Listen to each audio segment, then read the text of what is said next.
All right, everyone. Sorry it took us a few minutes to get everything rocking and rolling over here, but we're excited to be joining you again for another Painting from Life. Tonight is a very special night. We're actually not painting from life. Tonight, we're actually painting our pets from photos.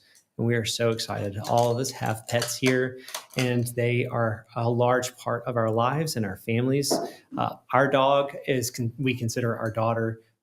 Her name is Rosie, and she's kind of the mascot here at East Oak Studio. We also have all of the girls' pets, and they are the ones that will be actually painting this evening. I will be painting Rosie on another evening. But the ladies that are painting this evening are Evie, Herb. Hi, everyone. And then what is the name of your pet? Come on in. My cat's name is Schrodinger. Yeah. It needs no explanation. No explanation needed. It was a fabulous name for a cat. I actually had to explain that to my vet once, and I was a little concerned that required explanation. That's incredible. Yes. For anyone who doesn't, there's definitely a philosophical understanding that you need to look up for Schrodinger's cat. So also we have the lovely Erica Arcudi. Hello. And Erica, you have your own mic. Tell us who you are painting. I'm painting my dog Enzo. Aw, and he is the cutest dog. It's a little Cavalier Spaniel. And it's going to be so cute. Sadly, we don't have images up. I couldn't get them up in time, but we're so excited about maybe sharing them with you later. And I'll pan over to the reference images they are using with the camera a little bit later this evening. Also, we have the lovely Tina Figuarelli. And Tina, who are you painting this evening? I am painting my childhood pet. Her name was Jasmine. She was a tortoiseshell cat, and she lived to be 17. So I'm doing a memorial piece for her. That is pretty stinking awesome. So can't wait to see how that turns out. And then I will be switching this evening back behind the cameras along with the lovely Livia, who will be joining me over there. So without further ado, we're going to get started. Please come to us with telling us where you're from. Hopefully you're painting along with us your own pet. We would love to see those images. And if you want to send them to us, we're going to put a link in our Discord below. You could also send it to us on Instagram. We'd love to see how you participate with us on these Painting from Lives, as well as give us questions, comments. We would love to have a bit of banter. That's the reason we do these things. And we're never afraid to have another fabulous art dad joke if you want to send us those too. So without further ado, we're going to get started.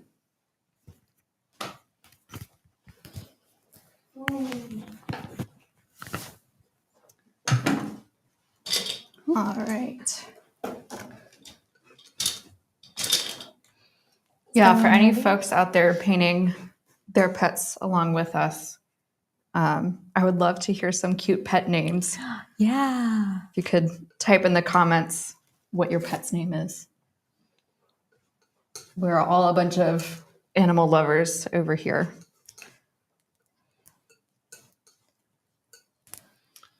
So Erica, tell us a little bit about what you did with your block-in. Sure. So today I got a head start. And I feel like I'm cheating. Earlier today, I did a color study. And does that help? Mm-hmm. Can you see it? Okay. I did a color study of my pup. No. Just to get composition and general color harmony and everything like that understood. And then after I resolved this for a short period of time, then I did a little underpainting again, just to understand placement, a little bit of drawing, but wanted to do it quite loose so that way I could go into the next layer, crack my drawing, and be free about it. So now I'll have two little paintings. That's wonderful. He's going to love them. I think so. Enzo is such a cutie. He is an angel. The perfect pup. I love how we always say that about our animals. Always. Like, he's never done anything wrong, ever. Nothing is ever their fault. They have never done anything wrong. They're perfect. Meanwhile, I roll up and I'm like, my cat was such an asshole today. No, they're pretty great. Alyssa is joining us and saying hi to all Hello. from Australia. Hello. And we have Judith Slaughter. She is also saying hello. Hello back. Hopefully, Alyssa and Judith, do y'all have pets as well? Let us know. It's fun to hear some familiar names from our East October streaming last month.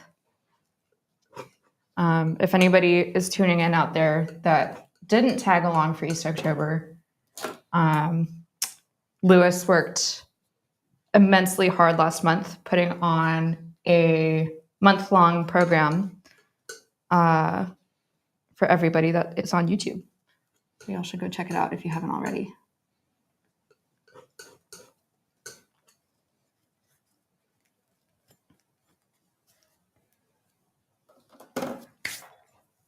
So excited to be able to just stare at my dog for 3 hours.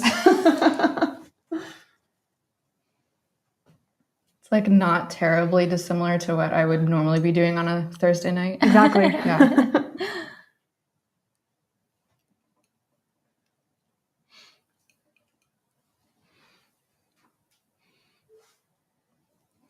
I actually brought my cat to the studio today briefly. She needed to be out of the apartment for a set number of hours, and I didn't have any other place to take her. And I asked Louie, I was like, hey, can I just bring my cat in just for like a few hours? She just can't be in the apartment. And she had a blast exploring. Yeah. She explored, she dusted everything underneath every single table and was covered in spider webs. But she had a great time. That's awesome. I didn't hear about the spider webs part. Yeah, she was covered in spider webs. And she took a nap in between Evie's space and my space, you know, where that wall is, that shelf. She was sleeping there facing the wall for like a half hour, just hanging out. Couldn't be very comfortable, but she was enjoying it.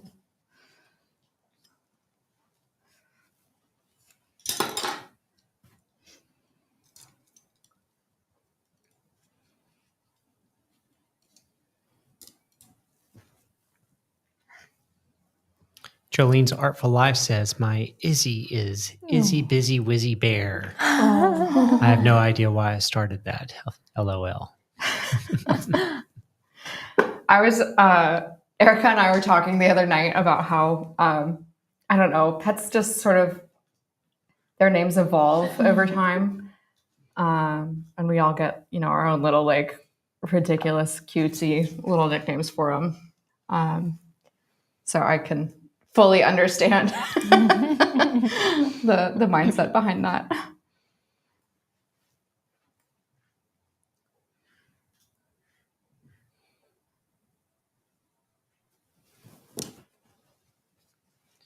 Alyssa says, a whole lineup of German Shepherds over the years. Sheba, Muffy, Cheeky, Rascal, Cassie, Zeus, and a Maltese Terrier called Noopy. Noopy Man. Who thought he was a German Shepherd.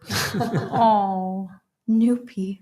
I love that. And then Judith says, I have a black miniature schnoodle named Max.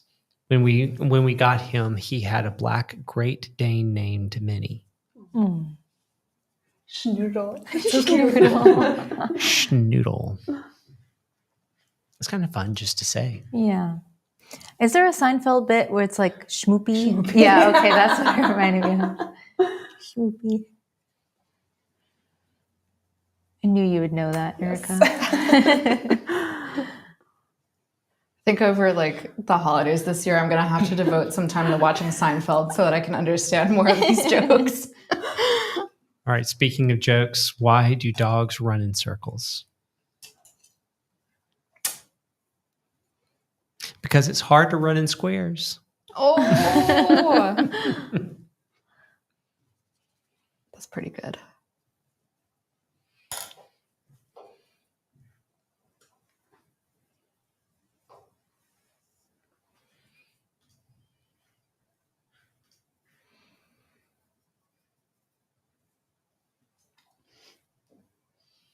All right, everyone. I'm gonna check out for a second to work on the cameras. And so if you hear a voice change, I didn't just like start with a high pitched voice. This is the lovely Livia.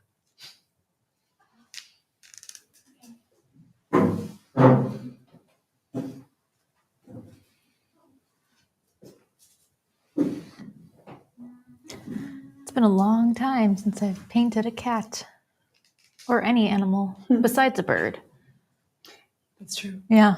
I think the last time I painted a cat, oh man, I did some pet portrait commissions in 2020 just because, why not? It's 2020. And I did a multi-figure cat pet portrait Wow. of three cats together, and it was actually a lot of fun. That's cute.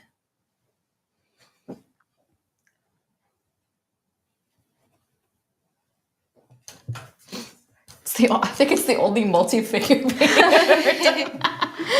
I feel like 3 cats would be hard enough. There you Yeah. go. That sounds cool. I'll have to rectify that with a human multi-figure at some point. It's a whole nother level of complexity. Oh yeah.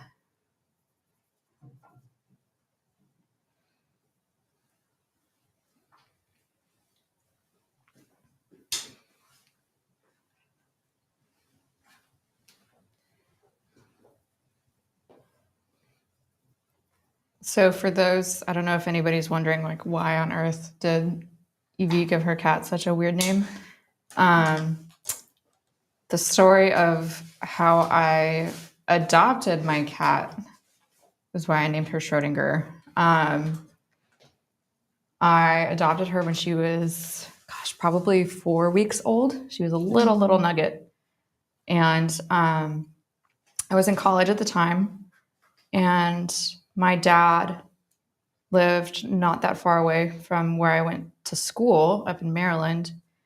And he lives out in the country, and he has a outdoor, like, kind of farm cat that he watches that had a litter. And long story short, I went out to try to help take care of some kittens. And they ended up not being very healthy, and unfortunately didn't make it, which was so sad.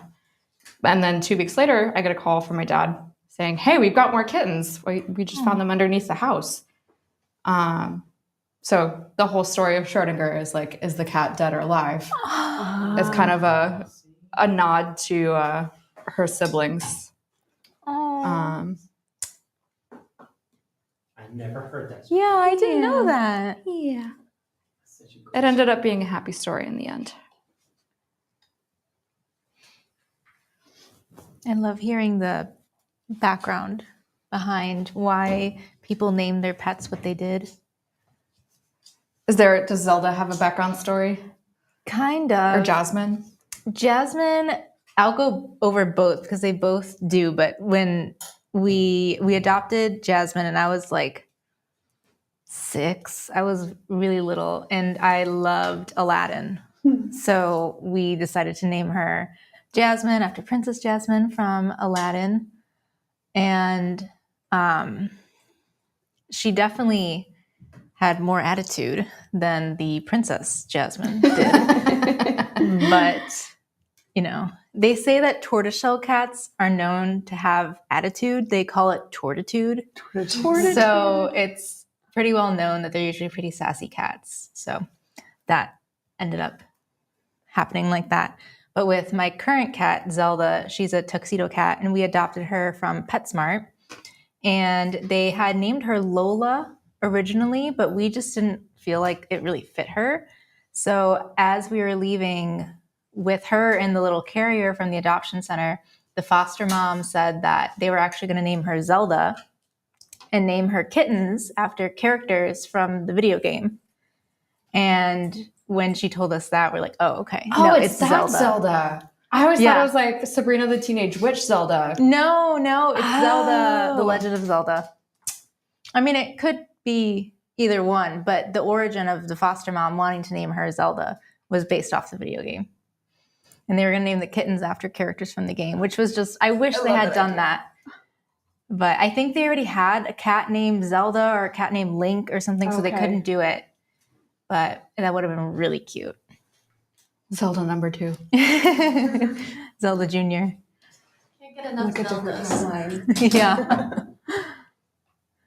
But Zelda is a really beautiful classical name. So Yeah, I just assumed because Tina's cat Zelda is all black. Mm-hmm. So I don't know for any for any other children of the 90s out there that maybe saw the Sabrina TV show. There was a cat in it that was all black. So I always just assumed Salem, wasn't it? Salem, But Aunt yeah. Zelda. Yeah. Zelda was a person, Salem I made think, more but sense. Yeah. But yeah, no, it just worked out that way because I grew up playing Zelda. So I was like, absolutely.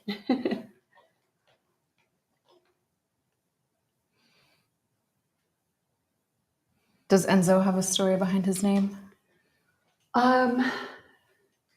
Other than it suits him perfectly. I just thought it was like a cool name that worked for him. Yeah. I just think he has a very chill personality and very cool with his eyebrows. Very Italian. Angry eyebrows. And so I was just thinking of different names, and usually I'm not very good at naming stuff. So I'm very proud of coming up with a decent name for him. Oh. Perfect for him. Was he almost going to be named something else? I floated the idea of like naming him after the Arno in Florence or something like that, but I just didn't like the sound of it with like that hard R in English. It just didn't sound as nice. And They're very similar. So it's it can be Yeah. a slight nod. yeah. Yeah. Tina and Evie, I like how your paintings are very similar so far in this stage. You know, Just cat face. That's really cute. Aw. Yeah, my cat Shorty. I know that you guys can't see our reference images, but Tina's is a tortoiseshell and mine is a piebald. But she's actually kind of a rare piebald. She is orange with tabby stripes and then blotches of white. So I'm right now trying to block in some of the shadow shapes as well as some of the shapes of like her markings. Sort of bearing in mind that that's all going to be compressed later on to accentuate the form a little bit more. Yeah, that's one thing with painting animals is that using their markings for drawing, but also needing to structure like bone structure and planes and think of those as those elements as well. So it's kind of tricky to draw. Yeah, it looks like I'm giving her like dirt all over her Yeah, face or yeah. something. It's a good challenge for sure. It's not like conceptually, it's not that different from painting a portrait of a human in terms of like having planes and anatomy and thinking of fur as just more diffused structure. So, but I painted my parents' late dog, Charlotte, and found that it was it was always better if I just let my brush do the work rather than trying to paint everything or too much texture for the fur, something like that. Like letting it be more implied was more successful. So trying to take that experience into this one. And that turned into a really gorgeous painting. Oh, That's on your Instagram, right, Erica? mm-hmm. Yeah, y'all should go check it out. It's really beautiful. Thank you.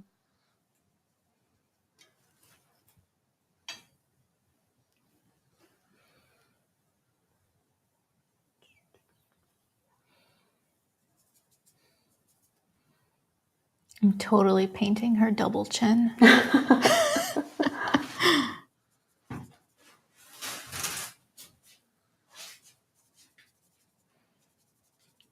I think my cat also has a bit of a double chin in this pose. So cute. It's okay. It's It's just just floof, the angle. you know? Yeah. I love it. It's like a whole layer of cheek. Yeah, this is the cat who would sleep with me at night, every night. Like Aw. if I had gotten home late, she would wait for me in like the living room by the front door when I would try and like sneak back home. And then she'd come to bed with me, and then if my feet got too close to her at night, she would bite my toes and wake me up. So she had some attitude. Cats can be pretty particular about Yeah. seemingly random things. Yeah.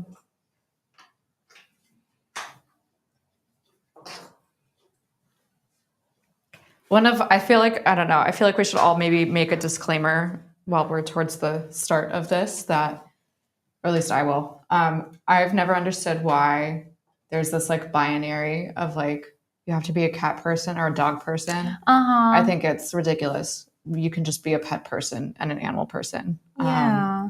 So, before anybody goes saying cat people, dog people, we are all inclusive animal people. That is a very good statement to make. Yeah. I'm pro llama. Pro llama. Well, I'm anti-llama. Controversy. Drama. Shots fired. Stay tuned to see if it gets resolved. After the break, I'm hearing the like reality show music. Bum, Louie and I fight it out. bum. I have more of an opinion on alpaca than llamas, personally, because across the street from one of my best friend's houses is a farm that has several alpaca. And I once, several years ago, made the mistake of going up and trying to like, not pet them. I was like trying to get a photo. I wasn't trying to be like super invasive. And it spat on me. Oh. And I was like, oh yeah, I forgot that you guys do that. I forgot that you guys do that. It was not the most pleasant. But honestly, they're so cute. I didn't really care. I was okay with it.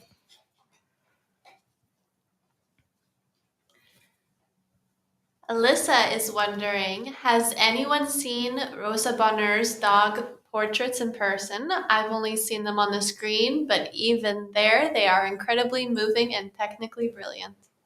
I'm not sure that I have seen them. I haven't. I've seen a few of her, I think it was like a goat painting that's at the Milwaukee Museum, but I haven't seen one of her dog ones. But all of her paintings are great. Yeah, I'll have to look that up after this. What was her name? Rosa Bonheur. She did the giant horse auction, a horse fair painting. And like cows. She did cows. Yeah. Really great cows. Really great animal artist.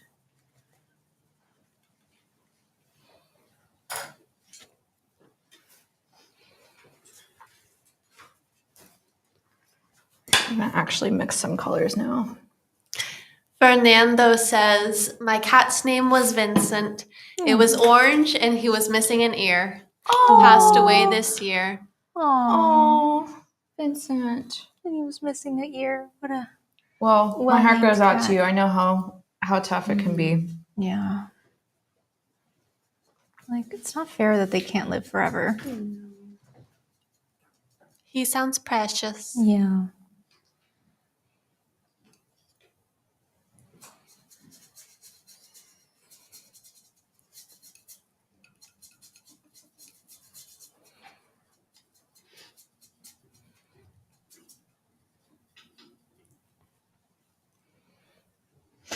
Yeah, I feel like Vincent is a good name for a cat. I love animals with human names. Like, we've talked about this before. Like Kevin, Joe. Like, I just really like that. And animals with names that are actually the names of other animals. Yeah. My brother had a cat named Chicken. Yeah, just goofy. I just think it's really cute.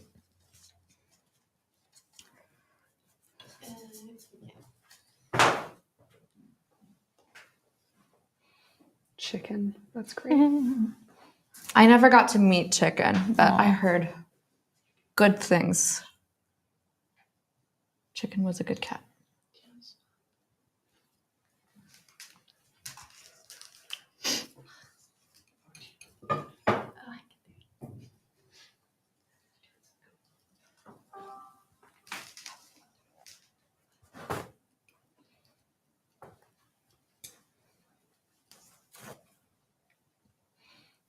You know, all these patterns on her face are going to be an experience. Yeah, to paint. Torty is ambitious. Their fur patterns are very like rhythmic, kind of. Yeah. She's got some orange, brown, black. We always made a joke that it looks like she forgot to apply the rest of her lipstick because like on the inside of her mouth, half of it is pink and half of it is black. Oh, too cute. Mm-hmm.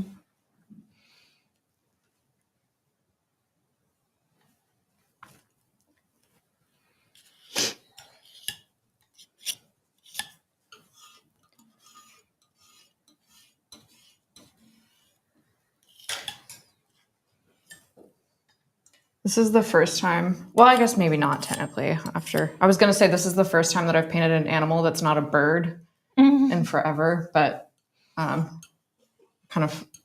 I guess the butterfly counts. Maybe I don't know. Oh, yeah. Insect. Insects are people too.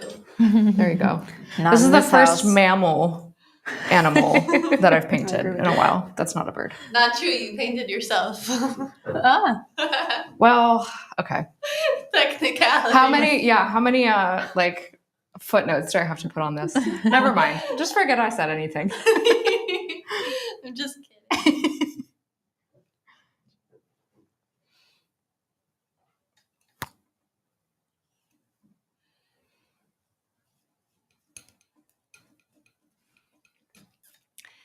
Lynn says, love this. Thank you for painting animals. Oh.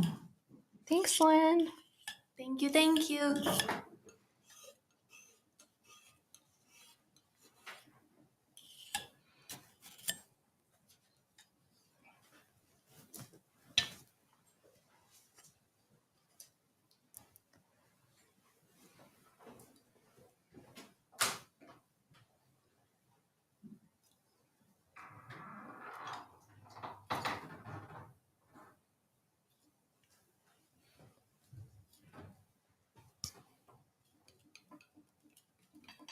I feel like painting animals can be a really great way to kind of like take a break when you're working on like something big.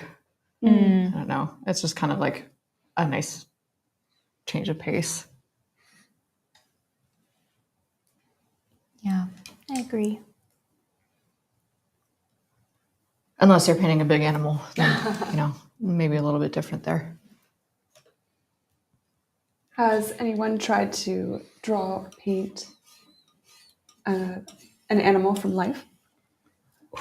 I have a few times, like just sketches. Usually I have, whenever Zelda is like loafing, because I'm like, okay, she's stable. She's not going to move for a little bit. So I'll try just get some sketches done of her, but she always ends up moving. Yeah, the answer to that would be no. I've never even attempted. I've only done like a tiny little, like a few little pencil sketches in my sketchbook. Nothing major. Yeah. I mean, I feel like it would be really hard to do anything more And it was unless like you had. my dog napping, and he was older, so he wasn't moving As much. He was going to go very quickly. So, but it's still, you never know when they're going to decide to get up and stretch or something. Yep. So it was a fun challenge to try to think of what is the essential information that I have to get down in order for it to feel like my dog. So it was a good exercise. Yeah, I'll do that with Brian sometimes when he's napping. I'll try to draw him, Oh, yeah, I've done that. and he always moves. They know. I know. It's like I swear he's dead asleep, and he's like flipping all over the You can place. feel like Yeah. your observation. I've done that with Jake, my fiance, before, where he's playing video games. Mm-hmm. So I'm like, if he's playing video games, he's going to be even more still than if he were asleep. He's just like dead focused. Yep. Alyssa is wondering, are you thinking about texture, example, hair or fur, yet in these first layers, or does that come later with brushwork? I'm thinking about it in terms of edges, not to have too sharp of edges in order for it to feel like fur. But I'm not trying to paint any individual hairs. I will like to leave some of my brush strokes behind to imply the feeling of fur without it having to paint strands. So I am thinking about it, but in a way I'm trying to think about the structure underneath more, and then letting the brush do the work.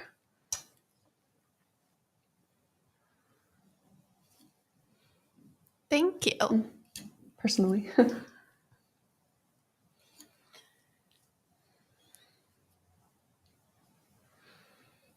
Yeah, I'm excited. I brought a couple of brushes in with me today that I don't actually normally gravitate towards, but that I find are nice when painting fur and fluff and all the fuzzy goodness. I have a bristle fan brush. I don't know if y'all can see that. That does a really nice job of like fuzzing out while still keeping strands defined. And I've got some combers here in 2 different sizes that are really good. I like using these on like fur and grass, like grass off in the distance and, things of that sort. Is that what you used for the hawk painting? I did use them in the hawk painting. Yeah. Boom. So if y'all guys are curious about what effects they can make, go check out Evie's Instagram and find the painting. Yeah, that hawk is actually going to be on display at the Samagundi Club, I think starting the day after Thanksgiving, I want to say. I'll have to double check that date, but yeah. So if you happen to be in New York, you know where to go. What is everybody working on in the studio?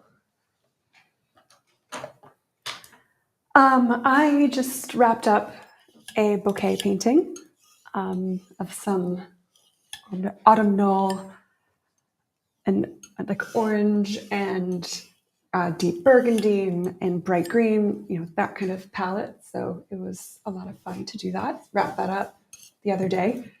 And then I've been doing just some sketches here and there of some roses and things like that in between bigger projects. And they are so beautiful. bouquet she just finished. So beautiful. Lewis helped me take some photographs of it, so I'll post it on the gram eventually. Yes.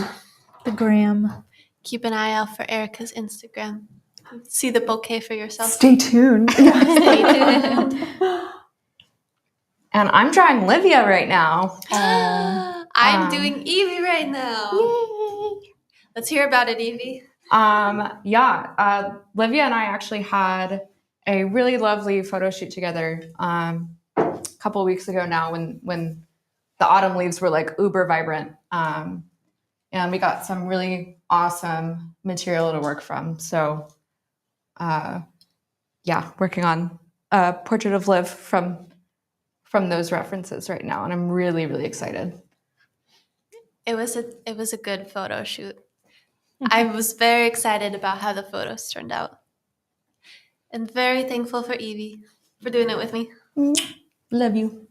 Yeah, it was a lot of fun. I feel like, I don't know, like one of the things about like getting to be her and share the space with all you guys is like not only like the creative like mind melding that can happen, but also just like sharing stuff like that too, you know? It's great. We'll have to do like a whole like East Oaks group shot, you know? Multifigural painting. Yeah, there you go. We're doing East Group photo shoot, like to take a shot of all of this. Yeah, we'll have to do Photo that. Yeah. shoot. Gotta get an updated headshot. For our modeling careers. Yeah, this is just a day job until I can get that into focus. We'll do our main cover shot. Mm-hmm. Tina, what have you got going on? What you working on in the studio? So I recently finished a few paintings that I haven't shared yet because I'm waiting for them to dry so I can varnish them and get some nice pictures of them. But I finished recently, I did another self-portrait, or more so using myself as a model of kind of the back of my head with a braid with a ribbon in it. And I finished that today. So now I'm starting another multi-figure painting, me and my fiance. You and your fiance? I don't think I've seen that one yet. I just started it like this afternoon. So it's just in a drawing stage. And at this point, I have no head. But tomorrow, I will have a head, hopefully. I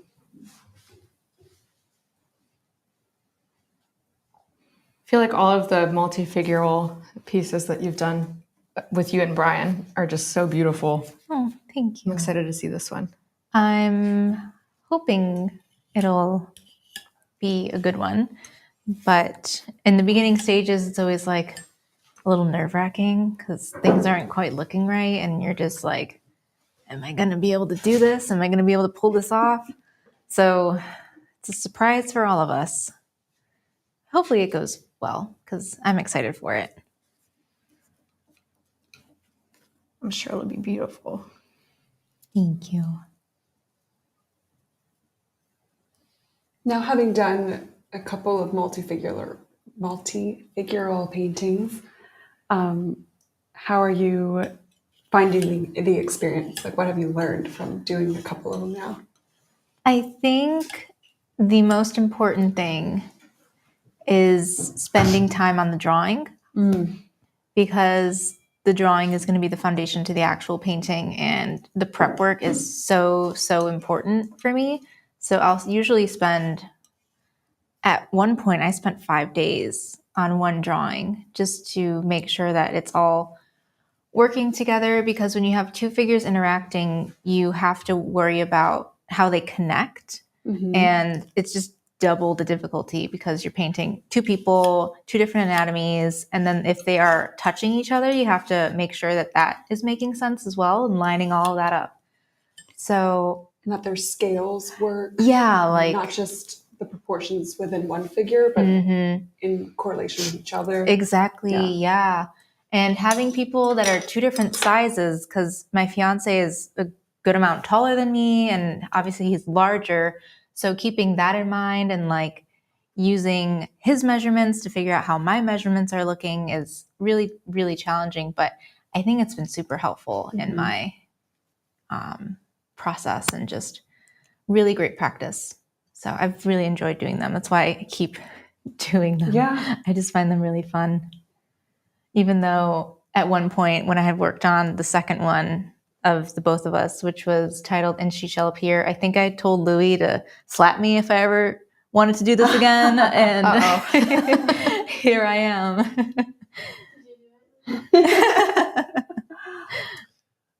I've got a piece of chalk that I use to just get my hands ready and dusty, so that when I do the slap, it just makes a huge poof of chalk dust. For the drama. Like what, like for playing pool? Like you Yeah, you yeah, chalk exactly. the pool cue, you gotta chalk your hands up.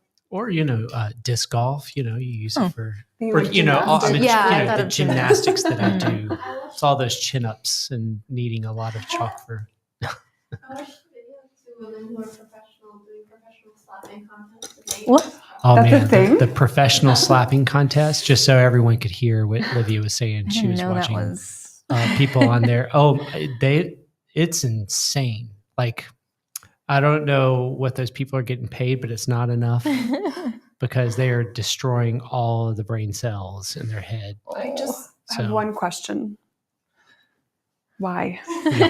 It's a good question, because when you see what brutality some of these people, when they're slapping them, we're talking like 250-pound, 300-pound men, like that have concrete for hands, and they do slow motions of these guys' Oh, of faces, course. Gosh. and their entire face just contorts all to one side, close to the I hand. don't know what to do with this information. Oh yeah, Whose idea was like, you know what? Let's get it in slow mo. Yeah. It's not Oh. good enough to see it in real time.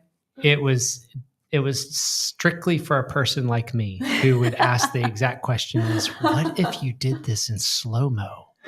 And they did, and it's pretty crazy. I will laugh later if any of my friends who participated in this are watching. But I have a bunch of friends who are known to participate in something called whiskey slap or whiskey slaps, where it's what it sounds like. You Oh, take a shot no. of whiskey and then you get slapped in the face real hard. Oh yeah, Um, 'cause that's a fun game. because you didn't kill enough brain cells with the liquor. I think you would want to swallow the whiskey before you get hit in the face. Helps to soften the blow a little, maybe.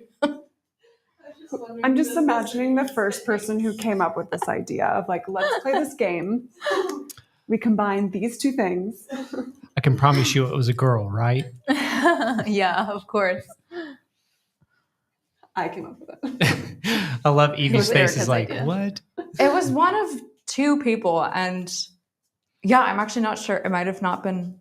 I think it was actually a man who came up with Well, it. that's my point. Is, Oh. is It's you know, always a man. any time when they're like, hey, let's punch each other to the point where we pass out. Well, And it's usually probably the a women some that do the idiot. slapping, though. That is true. The men take Oh. the shot and the women slap. Yep.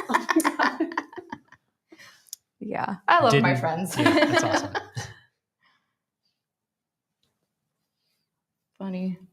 funny group of people. I know what I'm doing this weekend.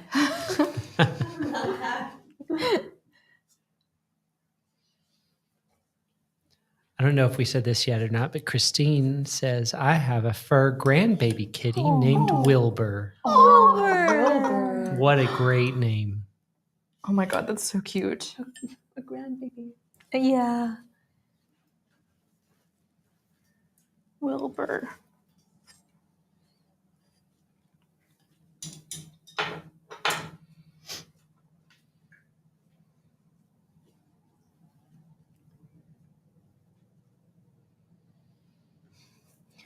My sister, she has a ton of animals. She has 2 dogs and 2 cats. And she got very creative with the cat's name. she named him bocconcini, which is a type of cheese, and they call him Bocco for short. It's a mozzarella ball. That's basically what it is, and we usually eat them around like Christmas time. And I think it was my idea because at one point on Christmas I was like bocconcini, like that's a really cute name. And then like a few years later, she named her cat that. So cute. So Erica, does that mean baby mouth? Like boccaccini? Or like saltimbocca is like jump in my mouth. Yeah. Like Is that right? little mouth? Like tiny mouth, little mouth? Maybe. Sounds right. yeah, I'm wondering if it's like the mozzarella di bufalo, little bitty bite sized Yeah, ones. it's the little balls. Yeah, Just the little balls. I think it depends on what region of Italy, what you call them, but we call them bocconcini. Oh, that's awesome. I really love those in like caprese Uh-huh. salads. I never knew there was like a different name though for them. That's cool. Bocconcini. When you cross a cocker spaniel, a poodle, and a rooster, what do you get? Ooh. Is it cock-a-doodle-doo? Close. Oh! Cocker poodle do. That was a good guess though, Erica. Mhm. So close. She was on it. I was like, I get where it's heading. Yeah.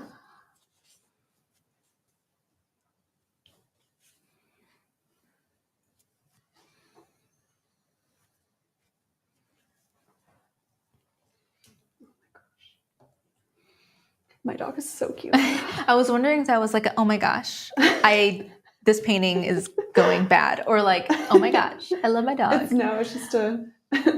I'm really I'm just glad. admiring my dog. Oh. Tell you, Cavalier Spaniels have certain, like, they're heavyweights and cute. You know what I mean? Oh, yeah. They're lightweights in size, but heavyweights and cute. I love that.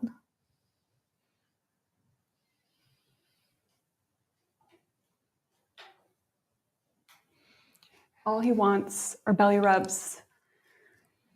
And that's it. And to like hang out with you. Isn't that all we want in a dog in a way? You know, I mean, I want a lot of things, and my dog seems to give me all the things that I need, but that's definitely one of them.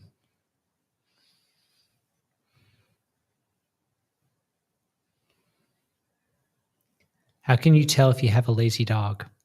Is this a joke? Yes. Um, By the way, I just pulled up a whole thing of jokes just because I thought it would be fun. I don't know. He only chases parked cars. These are wonderfully bad jokes, by the way. End game.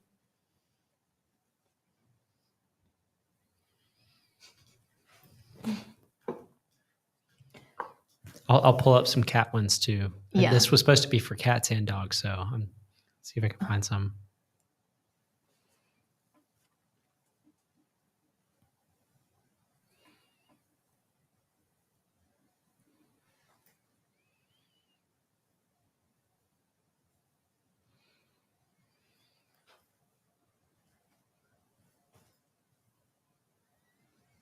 How many cats can you put in an empty box? None. The box is empty. Is this a It's riddle? already full of cats. Probably like cats love Y'all are boxes. so close. I gotta get different jokes. Y'all are too close for this. You know them. Only one. After that, the box isn't empty. Ah. My cat loves boxes. Yep. My cat, she once tried to sit in one of my shoe boxes, but it was way too narrow and she just fell over. Oh. A rabbit hole to go down on Instagram is if I fit, I sit. Oh, Yes. Oh my god. Ah, Beautiful things. Love it. It's true even Words with to like live by. big cats. sorry, what? Lions and tigers do it too. Like big cats also do this. There's some like cat rescue places that will give their big cats boxes and then they'll also sit in them. They do that at the Carolina Tiger Rescue. Oh, Yeah. I went, oh my gosh, I think it was 2 years ago now. That's crazy. And they have mostly tigers, but they also have some lions. They've got some, oh gosh, what are they called? Serval cats? yeah. With they've the got- big, like, tall ears. Oh my gosh, yeah, they're huge. Yeah. Like dinner plates. But they've got a bunch of different species. And they gave the lions one, it was like a ball that they had like made little foam mouse ears on and like had a little rope coming off of it as like a little mousy toy. And then they gave them like a huge like box from like a refrigerator or something. So they could fit. They just nested in it. It was so cute. Oh, they're so funny.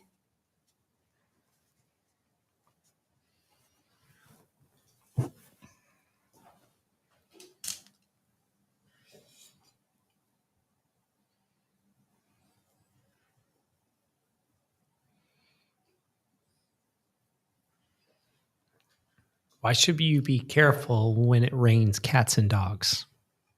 Because cats hate water. Because you might step in a poodle. Oh, That's cute.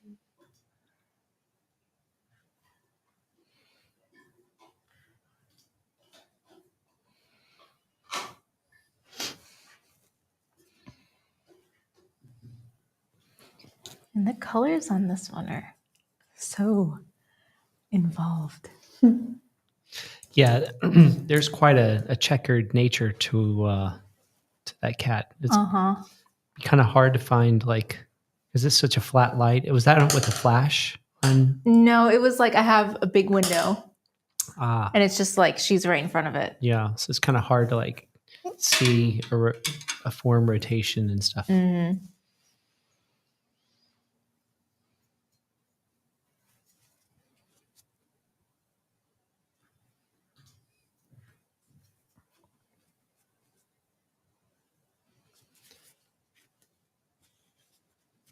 There's an overflow right now of cats and dogs at the shelter.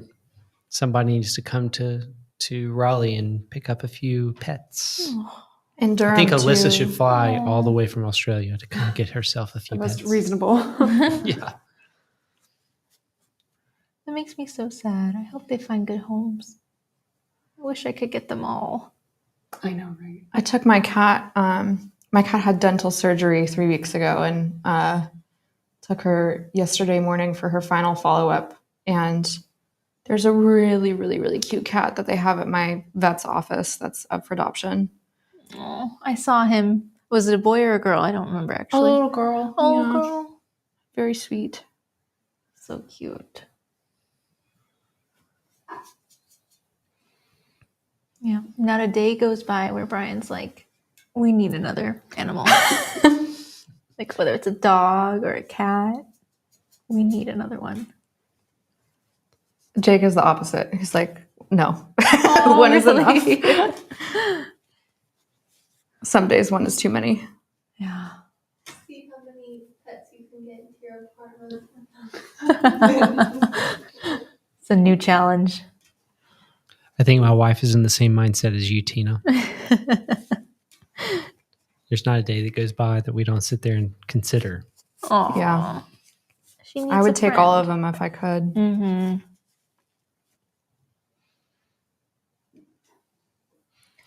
Alyssa said, if you could make good friends with any animal in the world, which animal would it be?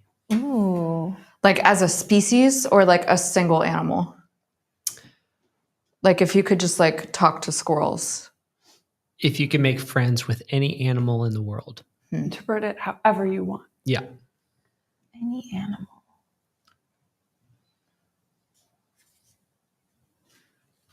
Man, that's tough. It's a good question.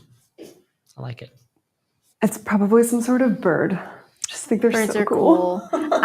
Maybe it would be like a big bird, and then maybe they can like pick me up and they can like Yeah. fly with me, or I I can wanna fly do with that. them. Yeah. You know why I'd want it to be a bird for me? Why? Is because they can live so long, Oh yeah. you know? So, like, if you really had a Mhm. good friend, you would want them to live about as long as you get to Yeah. live. That's So- true. I heard you can trade train birds to steal for you? Like Yeah, a thief. you're thinking practically. I like Yeah, it. Like be like a Flynn Rider, a wholesome Aw. criminal. Have a bird. So for the audience out there that couldn't hear Livia, she was saying I would want to have one that could steal. Is that right? Bird that could I steal? didn't say I would want. I couldn't hear because I was having my headphones. You can train birds to steal for you. So like you could get a pet crow and teach it how to be a pickpocket for you. Aw. Isn't that like an episode of It's Always Sunny in Philadelphia? I think there's an episode of Oh, that man. where one of the characters like trains a crow to steal stuff for him. That's so cute. Crows are incredibly smart animals. I feel like I've seen episodes of something in the past where that was also a little trained like spider monkey or something that would go to like apartment and apartment and like dance, but then also find something. I can't do monkeys.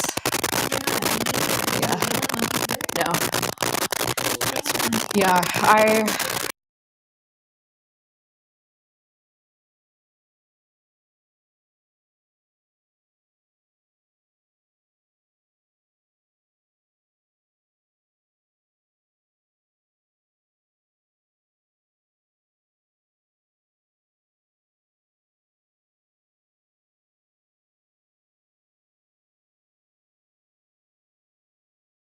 just monkeys. Like monkeys are really spectacular You animals. anti-monkey. I am not anti-monkey. I am.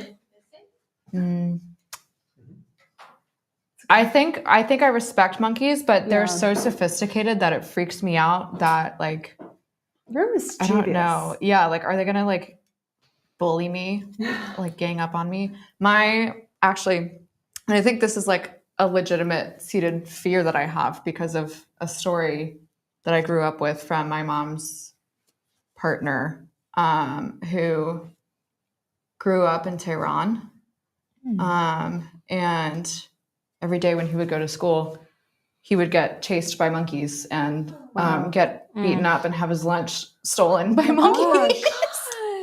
So this is Tehran in Iran. Yes, yeah. I didn't know he was Iranian. He's not Iranian. His parents were missionaries, so Gotcha. yeah, traveled around a lot as a kid. But I like to look at pictures of bonobos in them and see how like human their faces Mm. look. Like that's my cousin. there's some monkeys that I like. Yeah, I think Was it the monkeys are the okay, spider except for like The maybe little baboons. ones, yeah. Baboons are mean. Baboons Baboons are are mean, and their scary. teeth are really Chimpanzees big. are too. They'll murder each other and they'll like go to the enemy tribe and just rip them one from one. Oof. That's what scared me as a child. I think the reason why I don't like monkeys is because when I was growing up in like 2008 was that incident with that lady who had the pet chimp. No, let's not talk about that. No, But that's why. no, that's what why. started it. That's exactly why I don't Yeah. like them. Yeah, no. Ah. They're very human. I think there was actually, I remember pretty vividly talking about that like last year sometime with Uh-huh. Alex and Divya. And they were just like, what? they didn't know about it. No. I'm curious. You'll have to tell me. Yeah, I'll tell you. It might give you my nightmares. That's okay. Yeah.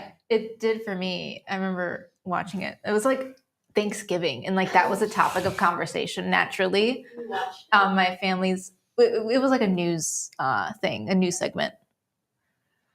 But yeah, I was like 8, and I was terrified. I'm imagining the worst. Yeah, you should.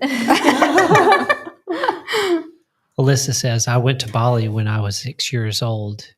We went to a monkey sanctuary. One monkey jumped on my shoulder and covered my eyes. The other monkey pinched the nuts I was holding. Just wanted to make sure I said that correctly. Crafty blighters. Oh, I forget which nature documentary it is, but there's one of the more recent nature documentaries, maybe like the new Planet Earth or something, talks about how maybe in in like Tangier or something, in some city, there's monkeys that have like evolved throughout several generations alongside people in this city, to essentially have like trained themselves to steal people's sunglasses off of their heads, because people will like try to bribe them with food to get them back. So they're like, oh, if I steal your incredible. sunglasses, I'm gonna get fed. It's kind of ingenious, honestly. They're just too smart. I think that's what scares me.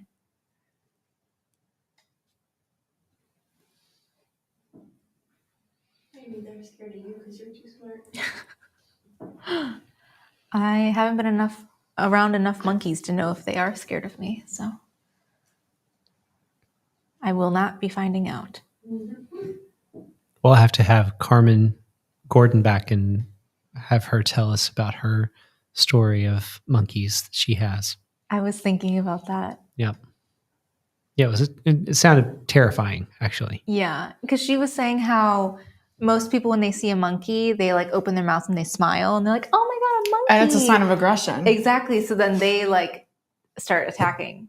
But in reality, people are just like, "Oh my god, a monkey!" I think I blocked that story out. I didn't remember that until you just said it. I went to Costa Rica and there were monkeys, but they would just try to poop on you.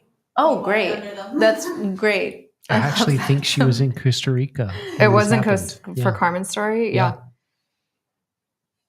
Yeah, my older brother lives in Costa Rica. I wonder if he's had any Yeah, encounters. had a monkey poop on him. Love you, Josh. I didn't know your brother's name was Josh. Yeah, my older brother. Is he coming back? He's coming back for Christmas. Is that the one who has the back issue? He's got a messed up shoulder right now, unfortunately. Yeah, he was gonna be coming back for Thanksgiving, but his plans changed, unfortunately. But I'm sure he'll have lots of fun South America stories to share.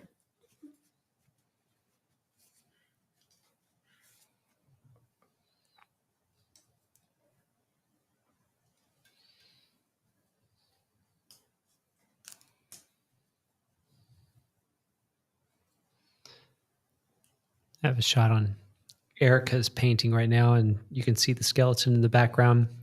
For anyone who's just wondering, the skeleton's name is Rattles. He is my my dungeon pet down here. Keeps me company while I'm painting. Doesn't say much to me though. One of your dungeon pets. Yeah, one of my. He's the least talkative of all of us. Yes.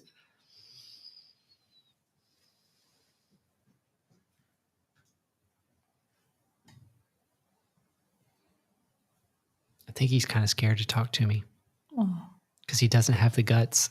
Oh, Hit the bottoms. Oh yeah. Rim shot. I should have been using that this whole time for all these jokes.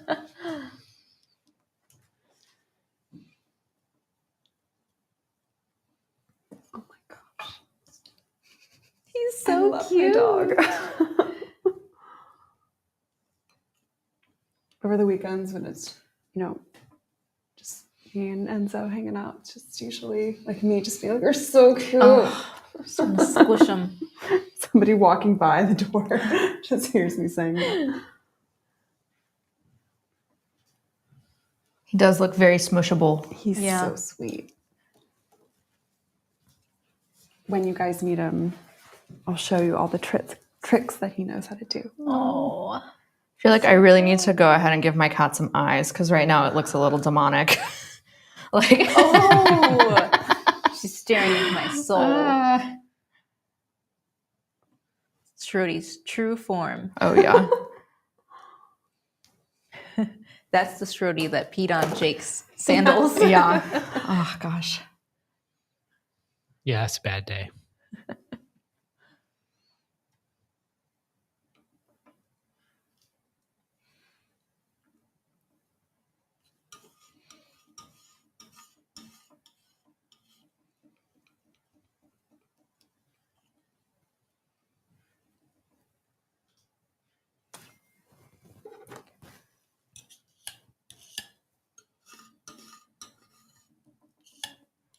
How are we doing on time?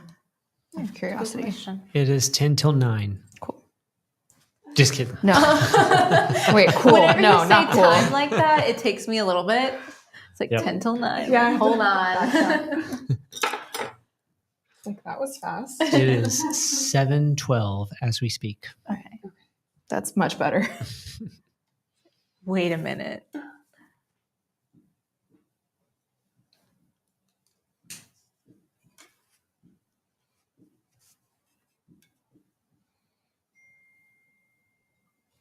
Everybody's doing a good job. Thank you. Gold star, gold star, gold star. I have some gold star stickers in my studio. I should get some. I wanted to stick them on people without their knowledge or consent, but that would probably be erased. My sister is really good at that. She would stick a bunch of stuff on my dad's back before we went like grocery shopping or Like something. kick me. Yeah. And then he'd have like a little post-its like kick me or something on his back. He had no idea. She did that all the time. I just want to walk up to people and put gold stars on their forehead. That's so cute. That's like the sweetest mischief. Yeah. You I get a wouldn't be gold mad. star. It's You like, get a gold I don't star. know, doing graffiti. Have a great day. Aw. It's like that episode of SpongeBob. He has the good noodle board Yeah. and he gets the stars. Oh, yeah. And then Patrick comes to be his classmate. Yep. He ruins it. Yep. He gets his star taken away. Detention. I don't remember if that's detention.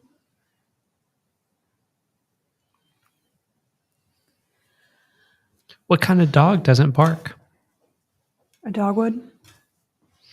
No, that doesn't No. count. I They was probably really just do wanting the bark.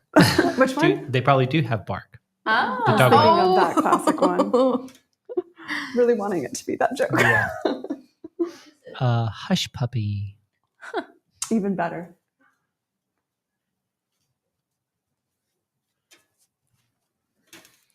Alyssa, I want to hear about your Bali experience. Sounds like it was incredible. I want to go to Bali. No, it's a little closer to you than me, but still it'd be a lot of fun.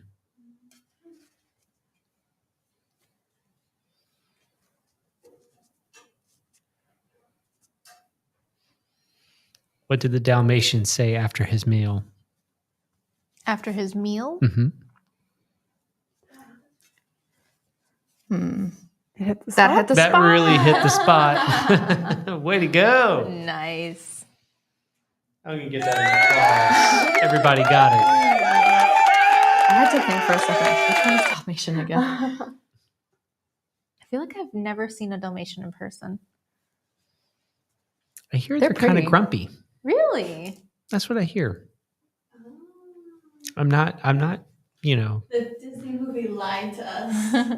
I think they're high energy. Like High they energy. need a lot of exercise and I'm very careful about like hearing like legend has it that this dog is a terrible dog because we have a American Pit Terrier, which would be considered one of the 3 breeds of pit bull, and they get a bad rap. And Rosie is the sweetest dog I have ever had, and probably one of the sweetest dogs I've ever known. Yeah, truly. She's kind of vicious. Only with her drool. Yes. Yeah. If she really wants something to eat, she can drool with the best of them. Yeah, Rosie is such a sweetheart.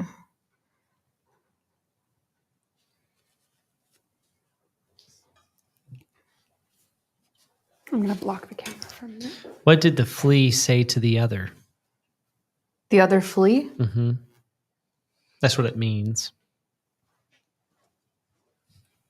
No idea. Should we walk or take the dog? I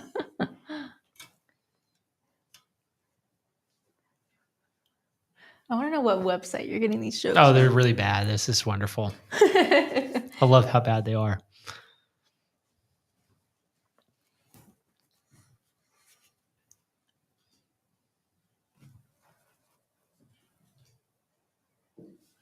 Okay. need to give her some eyes.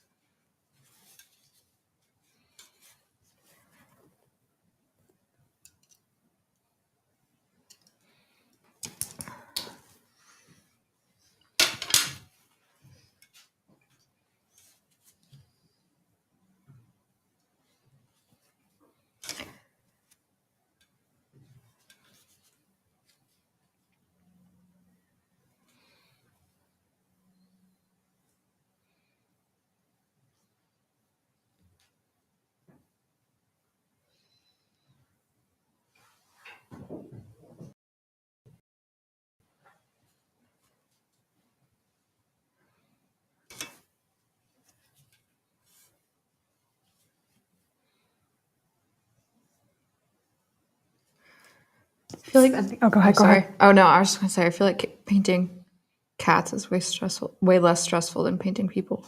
Yeah. Mm. What were you gonna say?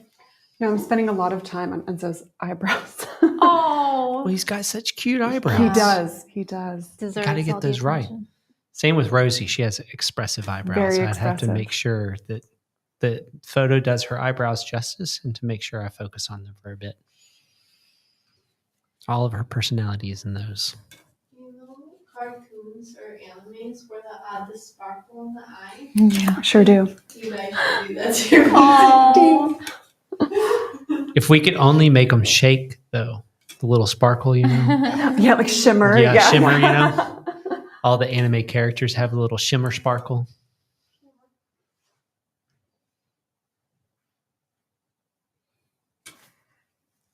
okay. Now she really looks demonic. With a little bit of red in there. Yeah. In my reference photo, this space here is like a red pillow that she's leaning up against. So it creates some really cool, bright, reflected, warm light. But it does look a little funny at this it stage. looks like she has blush on. There you go. Yeah. Just, wearing some rouge. Yeah.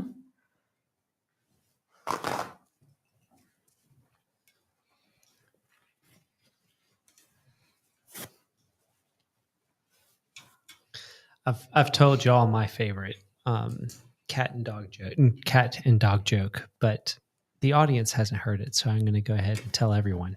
So, when you feed a dog, the dog looks up at you and says, "Oh, they just fed me. They must be God." And the cat gets fed, and the cat goes, "Oh, they just fed me. I must be God." That's the difference between cats and dogs. It's very true. That one's vulgar. It's very accurate.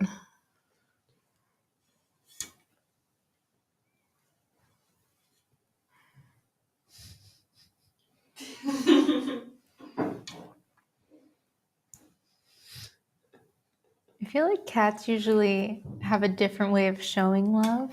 And I think that's why certain people who haven't maybe been around cats think that they're maybe non-affectionate, but they just have a different way of showing love than dogs do.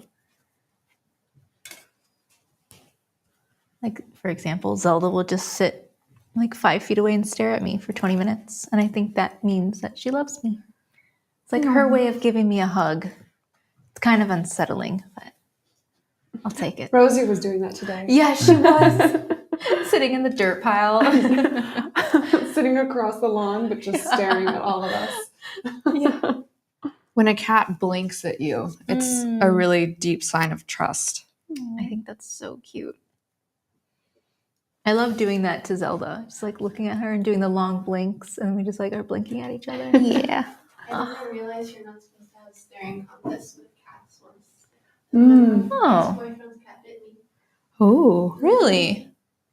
Yeah, they take it as a sign of aggression. Oh, I didn't thought know you were that. just being playful. Oh.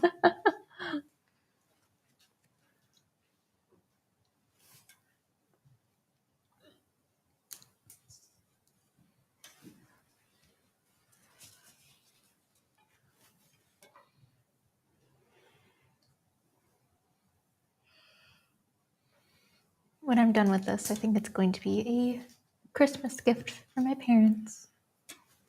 Sure, they're gonna love it. That's really sweet. They've been wanting me to paint her for a while.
How fun is it painting your little loved ones? You having a good time?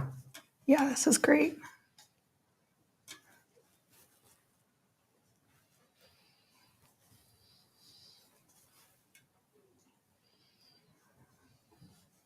Gotta get her super, super pink nose. Oh.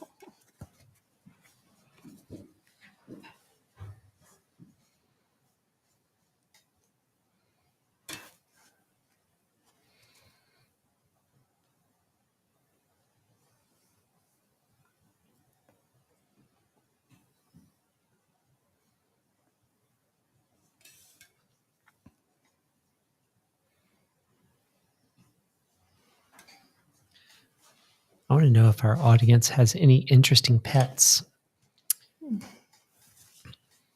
Please tell us, ladies and gentlemen, what kind of other pets you have aside from cats and dogs.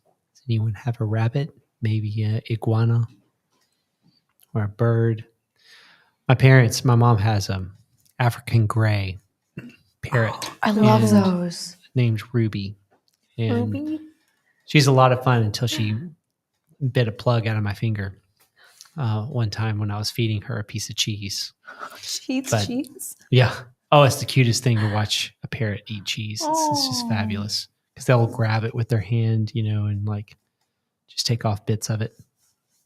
But evidently, Ruby did not trust me with the piece of cheese. So, and she had just eaten a little bit of it. She had eaten a little bit of it, but then I don't know. She sensed something was off and just bit the fire out of my finger, and I was like, "Ah!" And of course, my reflexes. She was still biting on my finger, and I like slung her to the ground by accident, just out of reflex.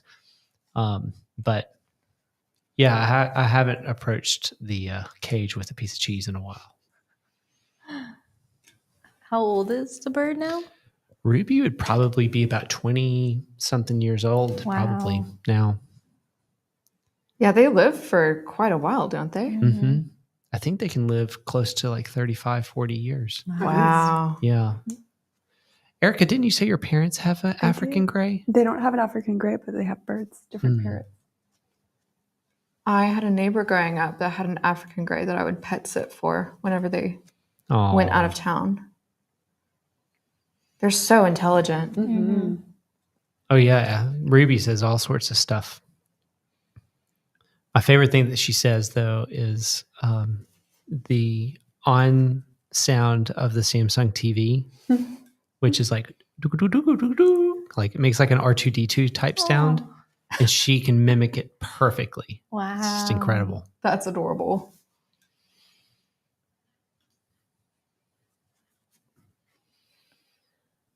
I always wanted a pet snake growing up, and my parents would never get it for me.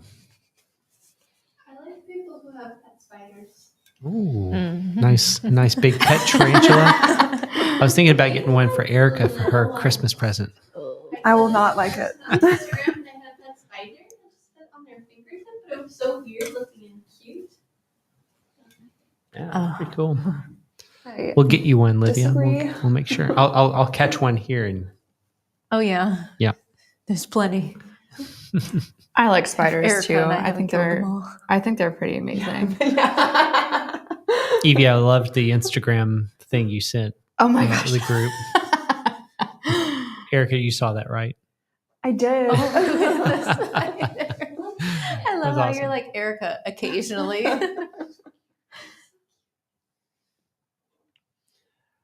Livia is showing me one of a little tiny, tiny, tiny spider that fits on the end of your finger. Is it a And he jumping spider? Actually, is so cute. Still evil. Is it a jumping spider? I don't know. Those are so cute. Wait, let me see. Oh no, I'm not sure what that is, but that is a very cute spider. It doesn't even look like a real animal. Yeah, I did have a buddy with a pet tarantula.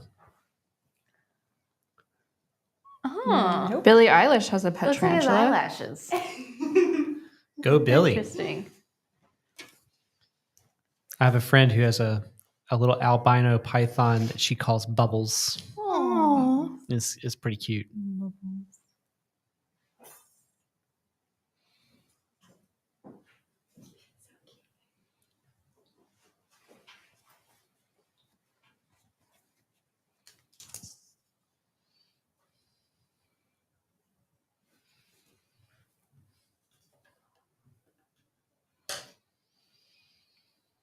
So what is everyone finding to be the challenge in their painting right now? It's a jumping spider. Hey. I'm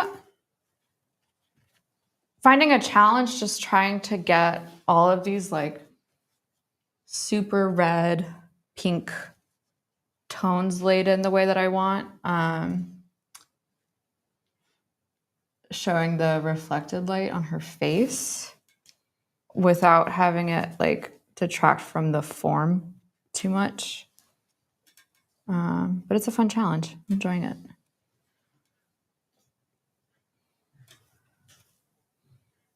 What about y'all? I'm still mapping out the colors on the face because she has so many different colors going on right now, and the light is pretty flat on her face, so I'm just kind of going off of trying to make the color look interesting because there's not a super interesting light hitting her.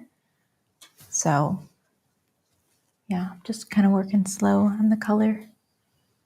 Nice. I am wanting to make sure that as I'm adding more, maybe as I'm getting more specific, I'm keeping hold of the drawing, but not trying to be too fussy about things. For something like this, I'm trying to really imply and have it be more painterly, as they say. And I'm looking at my little color study, and I'm wanting to make sure that I follow that because I like how it looks in the study. So to make sure that as I start to break up the form or add more layers or more variety, that I'm still staying in the harmony that I liked in my study. So always Nice. drawing. Mm-hmm.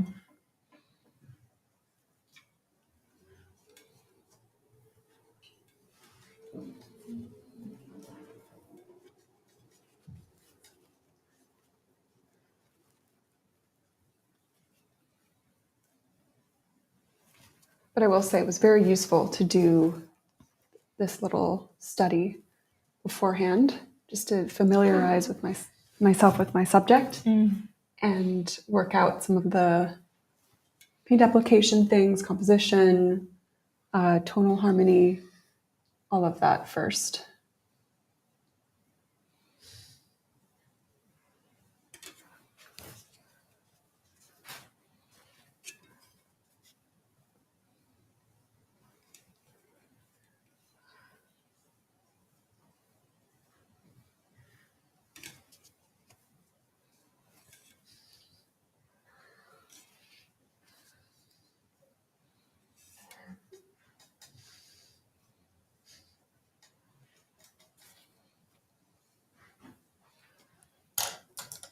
Maybe this one will just be a study for a giant monumental painting of Enzo to hang in my apartment.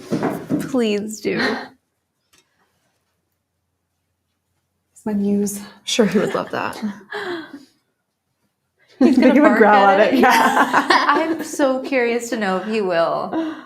I'll show him sometime when the painting is dry. Yeah.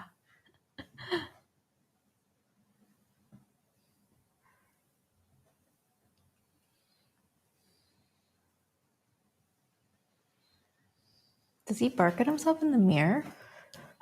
He has barked at himself in the reflection. Yeah. I have one of my framed drawings, like just propped up on the ground. Oh, And he sometimes barks at himself. that is in the so cute.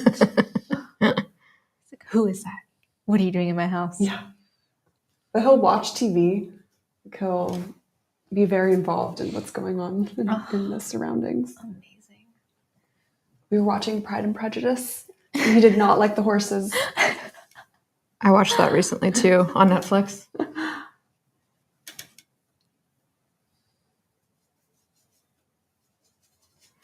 Thought the costuming for that movie was really good. Mm-hmm. Oh, like you're in. Yeah. That's a good movie. I've never actually seen it, but I think I'd really like it. It's Yeah. so great. It's the best. I Best believe movie you. there ever was. Girls' Night at East Oaks. Yes. Lewis, you're welcome to join. Lewis and the ladies. Yes. We've had said occasion before. We'll lock Lewis out. No boys allowed.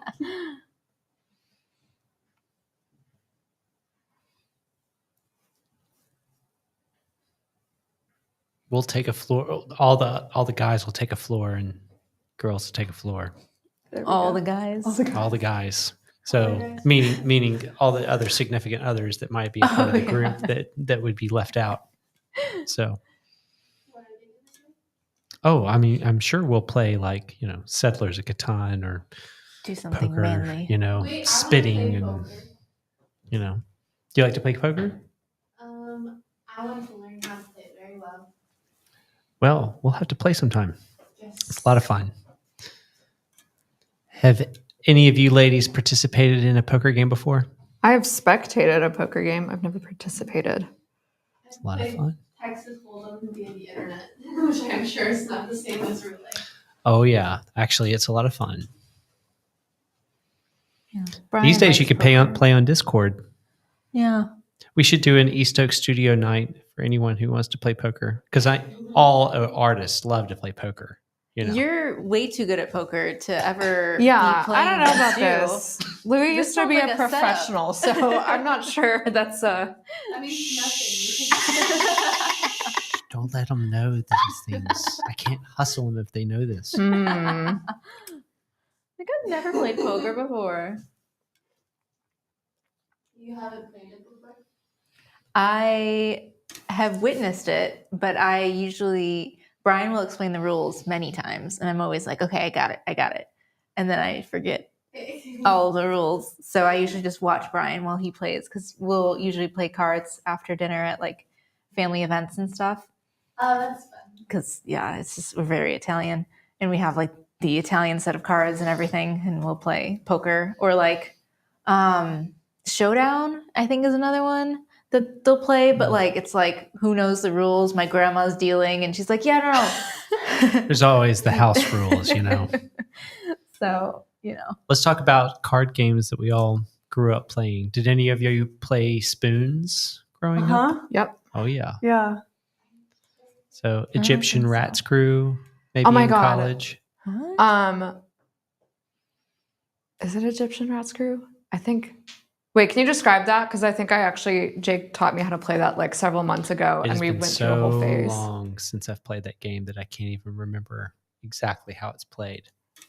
But of course, BS. I'm Classic. assuming somebody has played PS. Yes, Mhm. it's a great game. Got to call people out when they're lying, but you're forced to lie sometimes. I'm an So, We should expert. play that one too. We should just see who the best liar is here. yeah, Probably Lewis. I think it's Evie. Huh? I don't know. I don't think you. I think it's me. I'm pretty decent.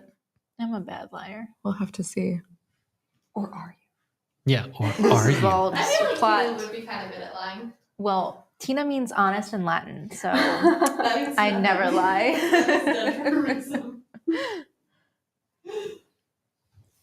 Y'all have heard the riddle of the liar and truth sayer. I don't think I have. So you're at a crossroads, and one of the roads leads to something unfortunate or bad. And there is one road that leads to something that you wish to have, a good thing. Okay. You have a guy on each road. One of them lies, and one of them always tells the truth, and the other one always lies. How do you know which road to go on? Oh. I have heard this before, but I don't think I ever found out what the answer is. I have no idea. This is like the great equalizer while you're painting, so that everyone can like really concentrate on a riddle while they're trying really hard to get Yeah, the while I'm, like, likeness trying to of- paint the mouth, Exactly. like- Yeah, exactly. Wait, can you say the riddle again? Yeah. So you're at a crossroads. One direction takes you to where you want to go, a good thing, and the other direction takes you to something bad. There's a person on each road that you got to talk to. You can only ask them one question, and one of them always lies. One of them always tells the truth. What do you ask them? But you don't know which is which. Exactly. Problem. What do you ask them to choose the correct road? I can only think of the Monty Python scene of like, what's your favorite color? Yes. Green. What No. is your favorite color? African And or then it European. shoots him up in the sky. He doesn't even know the answer to his own favorite What's your color. favorite color? Wait. No. So we have Caroline from Raleigh down the road tuning in. Oh. Hi, Caroline. Is that Caroline. I don't think this is Caroline Nelson. This is Caroline Caroline who Reynolds? just Reynolds who just Yeah. visited, I think. So Hello again. Alyssa takes a stab at it. I'd ask them to tell me what my name is. Mm-hmm. Ah, that's Or clever. like, what time is it if I have a watch? But how do you know Oh, yeah, right. what the road is that you need to take if you only get one question? Ah. That's why I wouldn't put myself in that situation. I'd walk away. And walk away. Yes, Caroline Reynolds. Yes. So glad to have you. Caroline stopped by East Oak Studio last week, and we had a lovely conversation. So she is a fellow painter in the Raleigh area. And I think she's recently had moved here, correct? Mhm. Yeah. She's moved. She's lived all around. Yeah. I believe she said even South Africa at one point. Mm-hmm. So, and is mainly has done a lot of wedding stuff as of recent, but is mainly a portrait painter. I'm so glad that you've joined us tonight, Caroline. We'll have to have you over for one of these evenings. Yeah. Oh, I got it. Okay. So you would ask them. Do you want to bring it into the mic? No, because then I'm gonna be wrong. Okay, I will relay what Livia says. You ask them. If I ask you to tell me what road to go down, what road would you tell me? Wait, say that again. The person who is gonna lie to you would say the wrong road, but then they're gonna lie about the fact they were gonna lie, so they would say the right road. And the person telling the truth would just say the right road. Ooh. You're so close. You're right, except the answer. So the answer that she gave is what would the other person tell me to go, right? No, you ask them. If I was going to ask you what road to go down, which road would you tell me? That's what you would ask each one of them, You would ask whoever. and they are going to tell you what they think Which is you the would. right road. Hmm. But the person who was going to lie to you would not tell you that they were going to lie to you, you know, because they would tell you the opposite road. So it would be like a double reverse. So it would be back to the right road. This makes my brain hurt. This is why I would never make it in the situation. I would just go home. Yeah. Do I have to go So down this road? you're saying that you say, what road would you tell me to go on? That's what you're asking each one of them. Yeah, if I asked you to tell me what the right road to go down is, what would you tell me?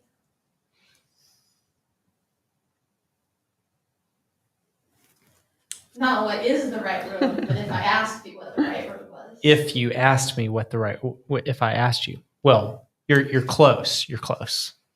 Do you all want to know the answer? Yeah. Okay. The answer is you have to tell them what would the other person tell me is the right road. Because if you do that, it does the same thing that Livia's saying. It isolates. So if the liar was having to tell you what the truth sayer would tell you, he would lie about it and say the opposite road. And then the truth sayer would tell you that the liar was going to lie about it. So he would tell you the opposite road. So you always know to go to the road different than that, because both of them are going to tell you the bad road. Because the truth sayer is going to be like, well, he's going to lie about it. So I'm going to tell you that it's the bad road because he's going to lie about it. And then the other guy is like, he's going to tell the truth about it, but I'm going to lie to him because I always lie. So he's going to also tell you the bad road. So you know to go the opposite road of both of them, what they tell you to do. And this is why we won't play poker. But this riddle also comes up in the old movie, the 80s movie, The Labyrinth. Oh. She has to, she's given that exact question. So. Gosh, I haven't seen that in forever.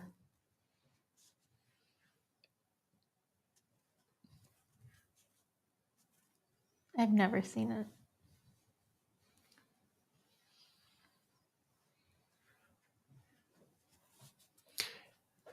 It's an interesting one. Fun for Halloween. Yeah, I'm sure it's a classic. Just haven't seen a lot of movies. I always watch the same ones over and over again. Yeah, Hey, know if it's a you've good got one. some that are just tried and true, you know. Yeah. If it ain't broke, don't fix it. That's what I'm saying. What I wanted. Damn. Oh, I just put a color in the wrong spot.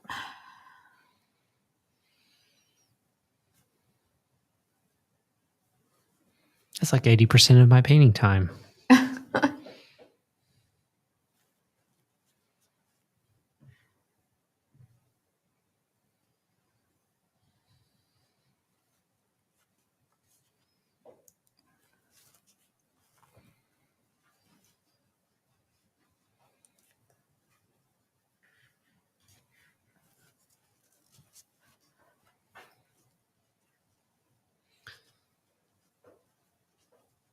Jolene's Artful Life says those portraits are looking great. Oh, thanks, Jolene. Thanks. And Caroline says, why is the cute mascot not being painted? Oh, It's because I couldn't decide fast enough which of the millions of photos I have of my lovely dog. And I got delayed a little bit today on getting the room set up, and I couldn't get everything ready in time. But it'll happen. I promise you. There was a cuteness overload.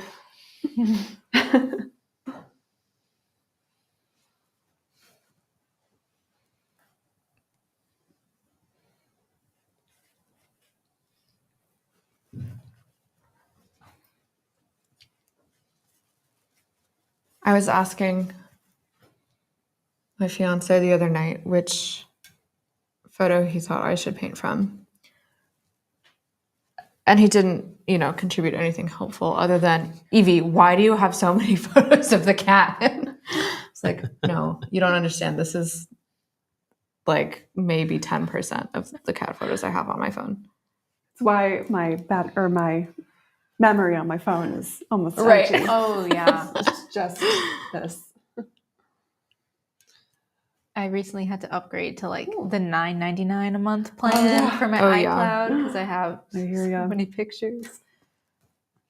I love this brush claw you have going on, Erica. It's fabulous. Oh my It God. is- that's It's like a record. that's next level That's right legit. there. Yep. With my like Black Mirror under my Mhm. wing. So on all the brushes. Exactly. Matt's Toaster says, yo, yo, yo, yo, yo, yo, yo, yo, yo, yo, yo, yo, yo. Matt's Yo, toast. that's toaster. Yo. With one last yo. Says, hello, everyone. What's up, Mats? You guys, we're at 7:48. You have 1 hour and 12 minutes left. An Ah. hour and 12 minutes Thank left. you. I just have a camera right on Erica's claw because it is a masterpiece in itself. I've never seen so many things in one hand. What can I say? Yeah, what can you say? You know? She's a talented woman. I'm a natural. Caroline says, do you Can't be guys taught. prefer working from digital or printed images? I can't wait to see the painting of the doggy. Do we prefer Sweet Miss working from digital? What was it? A digital image or a printed out image? Oh. Out of the two. I usually prefer digital, but I used to do mainly printed out. But I feel like depending on what printer you're using, what paper, the colors can be totally Mhm, different. And I mean, the same can be with a digital image, but I usually just prefer the digital, I think. More bright. Yeah. Mhm. And it allows you to zoom in, which Mhm. is kind of a nice ability. Yeah, I feel like the same. You get a little bit more control. So, and you get an increase in value range because it's light emitting versus reflecting, which, you know, it could be a disadvantage if you don't know what you're doing, but, you know, it also can be a real advantage for you to like push your paintings pretty high in their range of value. So, in fact, Richard Schmidt used to, back in the day before digital was a thing, he would get negatives made of it where and put them in a projector, but he would put it in a rear projector where it'd be on the back of a screen so that it would project onto the screen. You know how you have some projectors that you are on the same side as you, and then there's some that are on the opposite side of the screen, and the screen's like translucent. Hmm. And he would use the translucent type so that it would create an increase of value range for him to paint from. So I can't remember where I heard that, but there's a friend of mine who I think used to paint with him often, told me about it. Sounds fun. Sounds fun. Yeah, because then you can make it pretty big. Right? It'd almost be like painting from life. You set it up. Exactly. Matt's Toaster says, beautiful portraits, everyone. I like the split screen, by the way, Lewis. Nice. I appreciate it. We'll keep on doing the split screens for these kinds of things because I think it makes it easy for everyone to see what's going on. So I agree. The claw is definitely a work of art in and of itself. See, we all are in agreement to that. Caroline says, can you explain more about how to use the broad values of digital and convert to paint versus printed? Well, basically, because light reflects off of a photo that's been printed, you're only getting a limited range of that flatness. And then, of course, with something that actually has light being emitted from it, like a screen, the range of value of light is much greater and higher. So it can get closer to what we see in life that is light emitting versus something that we only have on a flat plane. So that's one of the reasons why. And just everything's being translated again into ink, which is something that Tina said. And so, depending on the ink, you might get a wonky photo because it's trying to translate it back into another medium. So it's like the less times it has to be translated, probably the higher quality you have to work from as a reference. But the screens can be very bright and you might strain your eyes, so don't forget to wear your sunglasses. Livy's been doing something interesting lately, which is has been helpful for her, which is wearing sunglasses while she paints, and it seems to be really working. I really think the last two things that she's been doing has given quite a color harmony to the painting. So pretty cool. She's our rock star here. Mm-hmm.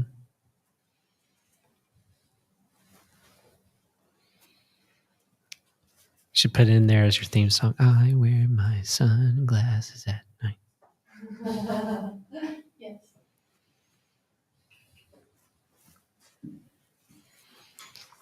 If we were to put all the pets in one room and make them fight, who would win? Well, I think my cat only had one tooth, but she knew how to use it.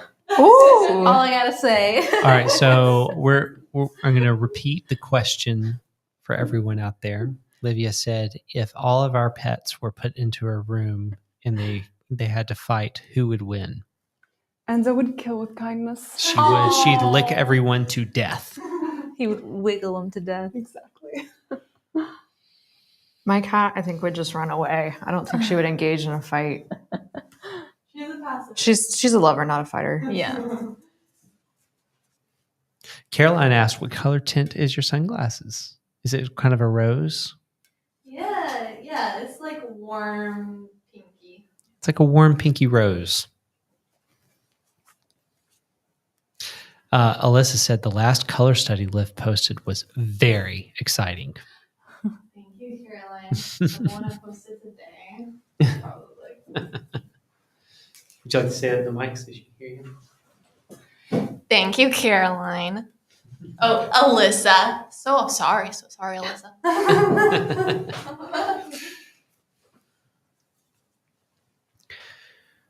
Matt said the first portrait has got like an okay, just feed me already kind of look on their face. I feel the intensity of its gaze. Which one is that? Yeah. Is I that think mine? it's yours. Yeah. This one? Yeah. Evie's. Well, that's probably exactly what she was thinking at the time. So, well, where's my food?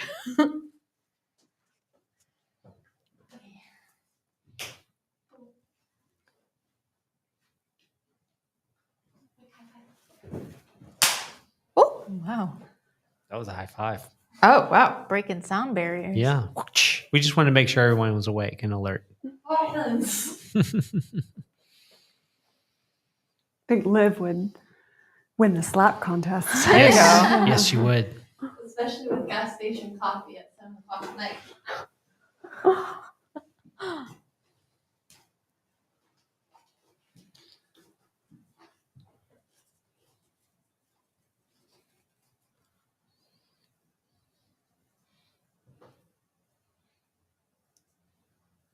Carolyn says the paintings are looking so great. Oh, thank you.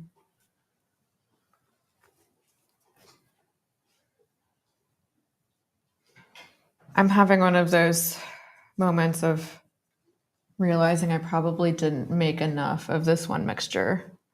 I'm kind of kicking myself for it right now. I hate when that happens. Yeah. Like, I feel like when I'm, just normally painting, it's kind of like, well, whatever. But I always feel like on camera, it's just like, ugh, I don't want to take the time to go back and mix again.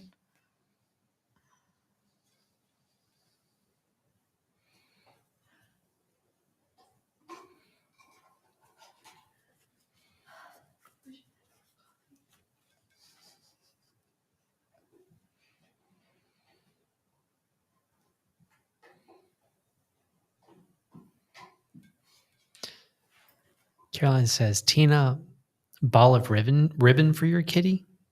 Oh, I do have a ball of yarn that I would use to crochet. And Zelda does love to play with that.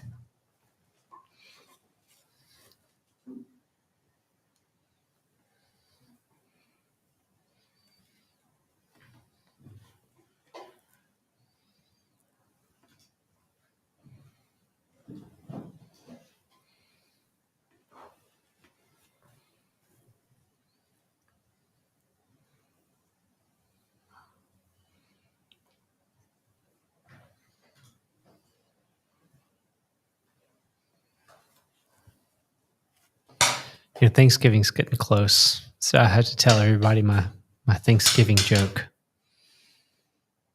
I shot my turkey for Thanksgiving yesterday. It shocked the hell out of everybody in the frozen section.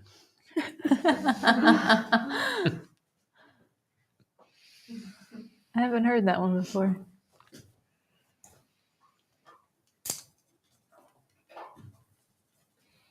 I think I recently asked this to Tina and Erica and Liv while we were plein air painting the other day. But have you ever seen a wild turkey before? Oh, I used to turkey hunt all the time as a kid. So you've seen them flying? Mhm. I don't think there's anything more ridiculous watching an animal do than to see a wild turkey in flight. It's Yep. like watching a bowling ball Yep. soar through the air, It's pretty like interesting. with little wings. Like it doesn't look like physics should allow this to happen. It's true. There's something odd about a baby ostrich flying in the air.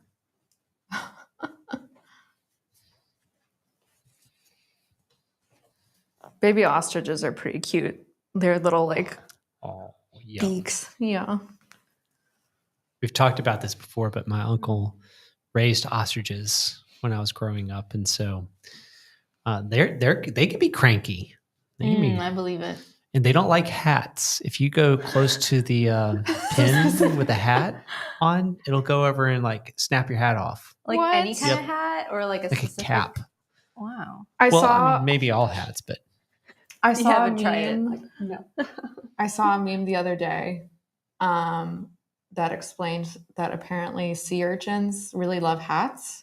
Like to wear? So yeah, and they love putting things on their heads. Like I say heads as if they're not all head. I don't Yeah. know. Like they don't have heads, whatever. They love to They're put all head. things on top of them because it like helps them camouflage in the wild. It's really And that so, was so cute. oh my god, this little thing of like an aquarium 3D printed a bunch of like top hats and cowboy hats and Viking horn hats for The all Viking their sea horn was my urchins. favorite. You sent it to you. At least sent it to me. I sent it didn't to you. I'm not Okay. sure if I sent it to Oh, everybody it else, was but it was the cutest thing ever. I love it. Aw. That doesn't make any sense to me. Are sea urchins like starfish? Because starfish. Wait, did you ask if they're kin to starfish? Yeah, like can in tell terms you. of their mobility. Mm-hmm. Yes, and they actually have very similar legs to starfish. Mm-hmm. Okay. So, but I think they're distantly related. But they definitely are. Lynn Lull says, I grow catnip and make kitty toys with it and sell them at the local farmers market along with mini oil paintings during the summer. Aw, That's awesome. What a That is pretty business. cool. Beautiful. So Matt Stoser says ostriches are downright mean at times. I agree completely. I watched the women make a cake out of an ostrich egg. It was very fun. Wow. So I watched a woman make a cake out of an ostrich egg. Oh, really? A YouTube video. Oh, that's cool. A cake? A cake. Like she cake? cracked it and like made a cake from Like the. instead of like normal eggs. Yeah, the giant ostrich egg. I wonder if Wow, it like that's has a cool. different taste. I have eaten one, but it was so long ago that I can't remember if Well, it tasted maybe much. that I mean, was- it definitely tasted like eggs. Yeah, so if you didn't notice, there's Yeah. a huge difference. Yeah, but I think a ostrich egg is equivalent to like 12 or 13 eggs. Whoa. Like it's crazy big. A lot Wow. of protein in that thing. Uber egg. And I'll have to check my facts on this, but I believe it is the largest single cell. I Yeah. think so that sounds familiar. Yeah. An egg is a cell. Yeah, it's the largest. I think it's the largest single cell. But I need to check my facts on that to make sure I'm saying that right. Crazy. Mind blown. We learn so much doing these things. See, that's why these are so much fun for people, right? Let's see. Lynn says we have wild turkeys wander through our backyard a lot of the time. Well, I'm coming over with my shotgun. Got it. Turkeys are friends, not food. I do love Bruce the shark. Did y'all know that Bruce was the name of the shark on Jaws, and that is why It would make Bruce was the name of the shark on Finding Nemo? I How never knew that. crazy is that? Did y'all know the little scared fish the shark brings in was a fellow fish eater and he was going through withdrawals and that's why he was shaking, not because he was afraid of being eaten? Wait, what? That sounds like something you would see like on TikTok or something that somebody's like, A wait. conspiracy And theory. he Uh-huh. eats the glowfish that almost ate Merlin, the little tiny fish that was with the shark. He eats it. So he was an addict, and that's why he was at the meeting. Oh, that Shark makes sense. class. Yeah, that's just one of those things that I did not pick up on as a kid at all. Oh, Caroline, I missed this one. Sorry. Caroline says, please tell us your favorite Thanksgiving favorite foods and traditions. This one's fun. Y'all, I'm fighting a sneeze right now. Oh, here, let me put you on mute. So sorry. All right, you're muted. If you say watermelon over and over again, stare at the light. That'll make it come out, probably. All right, I'm just Okay, going to that's have it fine. unmuted. That's fine. Sorry, Okay. folks. I don't like the main That was- dishes, but I like all the finger food. You like all the finger food? Yeah, like I don't like turkey, but I like to eat olives and pickles. Oh, my Parisa would be right there with you. She loves olives and pickles. I love pickles. I don't know if I eat olives by themselves that much. I'm the but opposite. I love olives and I Yeah. don't like pickles. Me too. There you go. Love Wait, the green ones. Evie, isn't your Those. family the one that has the pickle Oh yeah. pickle Yeah. tradition? I wonder if anybody else out there does this. Let me know. My family has a really funny Christmas tradition of hiding a pickle ornament in our Christmas tree. And apparently it's a Midwest thing. It's a thing. I've More never people heard than of it. just my family do it. But yeah, it's a really weird thing we do. I had another friend from the Midwest who did the pickle tree thing. So Sounds like something someone from Wisconsin would do. Well, I think Those historically lowly they would do it with Wisconsins. real pickles. Oh. Also, That's so weird. we do not use a real pickle, but I think Tina, the state of Illinois, looks at Wisconsin the same way that like Mississippi looks at like Arkansas, where we're always like making fun of them, but the Arkansas people probably say the same thing about us. They're like, you marry your cousins or something like that. And then they say the same thing on the other side. That's See, we just call the Wisconsin people cheeseheads. Cheeseheads, of And course. there's like a which they're rivalry. proud of it. Yeah, yeah, they are. With the Packers and the Bears, even though the Bears suck, the Packers, always win. But it's just you can't let that That's down. right. Yeah. Yeah. It's a full on rivalry. Mm-hmm. Let's see. We've got a couple of answers here. We've got cranberry sauce. Yes. Cranberry sauce is always amazing. Turkey wing all day. It used to be a real pickle, I heard. All right, let's see. That's that would be really weird because it would stink on the tree. Yeah. You know what I mean? Pickles don't smell Yeah, that like vinegary sour smell. Yeah. So well, the tree also has its own, pine scent. Maybe it covers up the pickle smell. Yeah. maybe so. Doesn't Maybe I don't so. plan on finding out for myself. So. Yeah, let me know how that works out. I put Evie. a real pickle in my fake tree. I will. Okay, whenever I get my tree out and ready this year, I will send you guys a photo of my pickle ornament. Yeah. Lynn says, well, I'm up in New Hampshire when we were talking about the turkeys. I was like, that's okay. I think I could still make my way up to New Hampshire, take care of a couple Make of the turkeys. drive. Yes. Zach says it's surprisingly hard to hide a pickle in a Christmas tree. Also, wow, those pets are all so adorable. Aw. looking very nice. Wait, Zach. Zach Erb. Hi, Zach. Yeah. Hi, Aw. Zach. That's my twin brother, everybody. They are the same age. Crazy. They were lean too. I just love how Liv said that. She's like, they are the same age. Crazy. Who asked? I feel like it was me. I asked how old your brother was going to be. Oh, Twin. yeah. I think I did that. The fun fact, y'all, when I first met Tina, one of the very first things she said to me ever was, oh my God, twins freak me out so much. And I just turn around and like sheepishly like, I'm a twin. And she's like, oh shit, sorry. Like, I was like, "Are you identical?" And she's like, "No." I'm like, "Okay, then that's good." Yeah, exactly. Your present. Identical twins freak me out. I will say that. All right. You'd be surprised how many people ask me if I have an identical twin brother. Yeah. Wow. Well, Yeah. That's I got asked that's that next level. quite a fair amount.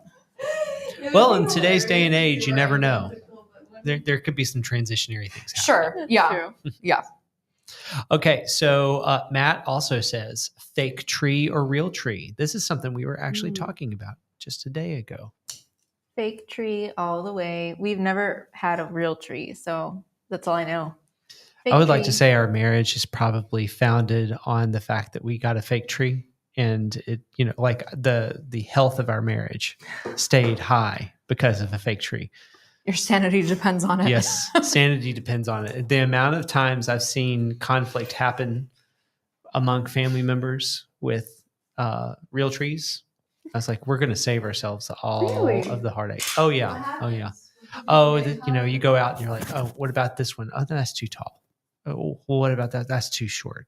That one has a bad spot. It's okay. We can turn the bad spot the other direction. No, that one has two bad spots. I don't want one that has two bad spots because I don't know which side to turn to the back of the wall. Okay. All right. Then you get it in there and you're like, oh, it was way taller than I thought it was.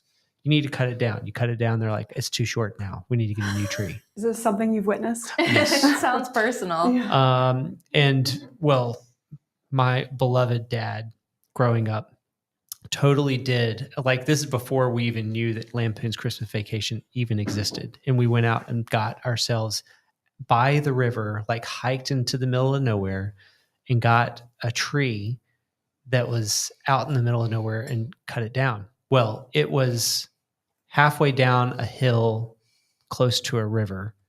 And so we had to cut it down. We had to drag it through all of the shrubbery to get it up out of the river and then across a field. We finally did that. And then we got home. And because we had to drag it through everything, it lost like half of its branches and half of its like pine. So we put it up and it looks just absolutely hideous. I mean, so bad. And my mom's like, we actually need you need to cut a few of the bottom branches off so that we can have the gifts underneath it. And the bottom branches look bad anyway. And they went through the whole thing we just talked about, too tall, too short, which side do you turn to the back? Well, after a while, my dad pruning the tree, there was about, you could stand under, a 5-foot person could stand underneath the tree. And so it got so to the point where I was like, well, I mean, if the kids get a bike this year, at least we have room for it under the tree, Right. So, but it did bring a lot of memories and a lot of laughs for many, many years to talk about that tree. So Zach says, I've tried both. Ha ha ha. A fake tree is definitely harder since you don't have as many smaller branches. So, yeah, I find it funny that Zach logged on to make the pickle comment because he's usually the one that hides the pickle. in Oh, our look at family. that. Okay. And I have never had a fig tree before. And I was going I was really close to succumbing to a fake tree last year, but I didn't. And I waited until literally the last second, Christmas Eve, to buy a real Christmas tree. And the guy at Home Depot just took pity on me. He was like, just take it. Give me, $10, whatever. But honestly, they're so expensive. And we were talking the other day about how expensive they are this year because of all the fires in Canada. Yeah. So this might Big be shortage. a good fig tree year. Although I love the smell of it and just like, I don't know, there's something like about having a real tree that having a fake tree just can't give you. I'm a little bit of a biased person. But I will say the nostalgia of that and the smell for sure. Mom would always steam like water underneath the tree. Like she would put steaming water underneath the tree to open up the smell, the pine That's smell. brilliant. Yeah. Oh my God, That's why did something I she never would do do. that? That's so smart. Just get a little air freshener. Put them in the fake tree. There you go. I have Wegmans Get one of sells- those air freshener trees. Yeah. Wegmans sells really good Christmas tree scented candles around the holidays. So I'm thinking if we end up getting a fake tree this year, we'll just have to load up on scented candles to try to like fool our brains into it. I like the smelly pine cones. Mm-hmm. I have one of those cinnamon brooms at home. Great. Zach says, yeah, for sure. Love the real tree scent, but everything else is a solid minus. I like how sticky real trees are. With the sap. Oh, Mm. that just reminds me of National Lampoon's Christmas Vacation when he like puts the tree in his house, which y'all who have never seen that movie, we need to watch that this year. He's like, oh, the tree looks great. A lot of sap. And that night you see him in bed and he still has sap on his fingers and he can't like rip the magazine. The magazine keeps ripping off of his Maybe fingers. A long time ago. So I was just asking how many of them see like I've never seen that movie. What is the movie? none of you have seen National Lampoon's Christmas Vacation? I've I think seen I saw it. it like a long time ago. Yeah, my parents okay. watch it like every year. Yeah, I mean it is a solid family tradition that you watch it at least 3 times every Christmas season. Well, I've never I mean- seen it, so we'll have to rectify that Oh, this year. Evie, we're watching it. Zach, you're invited. Yeah. Welcome to come. Another dude. Yeah. We need more dudes. We got to even out the playing field here. There you go. So when we can play poker, it'll be ladies versus dudes. That's it. Battle of the sexes right there. If Sorry. anyone heard that was Evie's neck. I'm really sorry, guys. Yes. Those explosions. Yep. Yeah, I try not to do that when I'm mic'd up because I don't know what it sounds like, but I can't imagine it's great for you guys. But my neck has been giving me a little bit of trouble lately. Mm.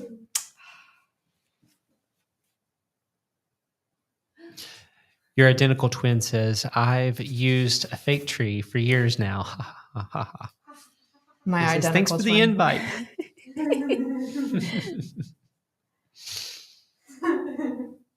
They look exactly the same. They look exactly the same. What, Zach and I? I mean, yes, What? because we've seen them multiple times. We know it's really We know, Zach yep. coming in every other day. Yep. To be good. The wig. Actually, With the so wig on. when Zach and I were growing up in our like grade level, we were one of 6 sets of twins. What? Whoa. That's my out of nightmare. yeah, out of Statistical, like really non- weird. Out of only non-belief. like 85 kids, Wow. there were 6 sets of That's twins in our crazy. year. Something's in the water over there. And I think oh gosh, Zach might have to correct me on this. 3 or 4 sets of the sets were identical. And they would do that. Like we would all like have a twin conflab and they would talk like, yeah, we're going to switcheroo, Wow. next week and see if anyone notices. Were there any brother and sister twins in your group? Out of the 6 sets of twins? There was another set of fraternal twins, but they were both girls. I'm trying to think. No, I think we were the only like brother sister set of twins. Gotcha. You're special. We try.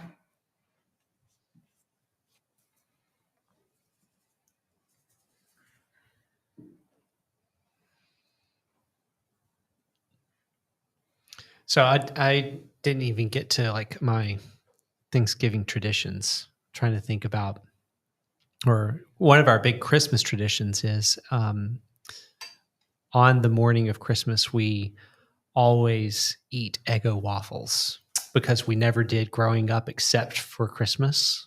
So like it was a huge treat for us to have Eggo waffles, and that tradition carries true to this day. Oh. So these days, because it's such a huge family, we have to go to Costco and get the like massive Eggo waffle box. It's got like 30 waffles in it. It's always a good memory. We do the exact same thing. Do you? Except instead of Eggo waffles, it's Pillsbury Oh, orange. Has to be the orange ones. The rolls. Orange cinnamon rolls. I love those. Yeah. I've never had the orange cinnamon They're rolls. so I'll make you some this year then. Okay. They're stupid good. They're Yeah. so Okay. good. Well, this year we're coming too quickly approaching Thanksgiving, so we might not have a Friendsgiving, but we're definitely having a Christmas party / we can have it be like half Friendsgiving, half Christmas-ish. That's perfect. So just make a day of it. Just fabulous eating and cooking cookies and cinnamon rolls. Yeah, I don't know yet what I'm making for Thanksgiving dinner. Need to figure that out with my family. We shall see. We need to invite Alyssa over here to be a part of our Thanksgiving traditions. So 'cause she doesn't have Thanksgiving over there. That's right. They probably have cool holidays we don't have. I would like to know that. Alyssa, if you're still watching, I would love to know what kind of cool Australian holidays you have that are similar in nature, where your family gets together. Let's see. Caroline says, I love real trees too. I use a ton of lights on them. It's the slowest part of decorating, but extremely worth it. Agreed.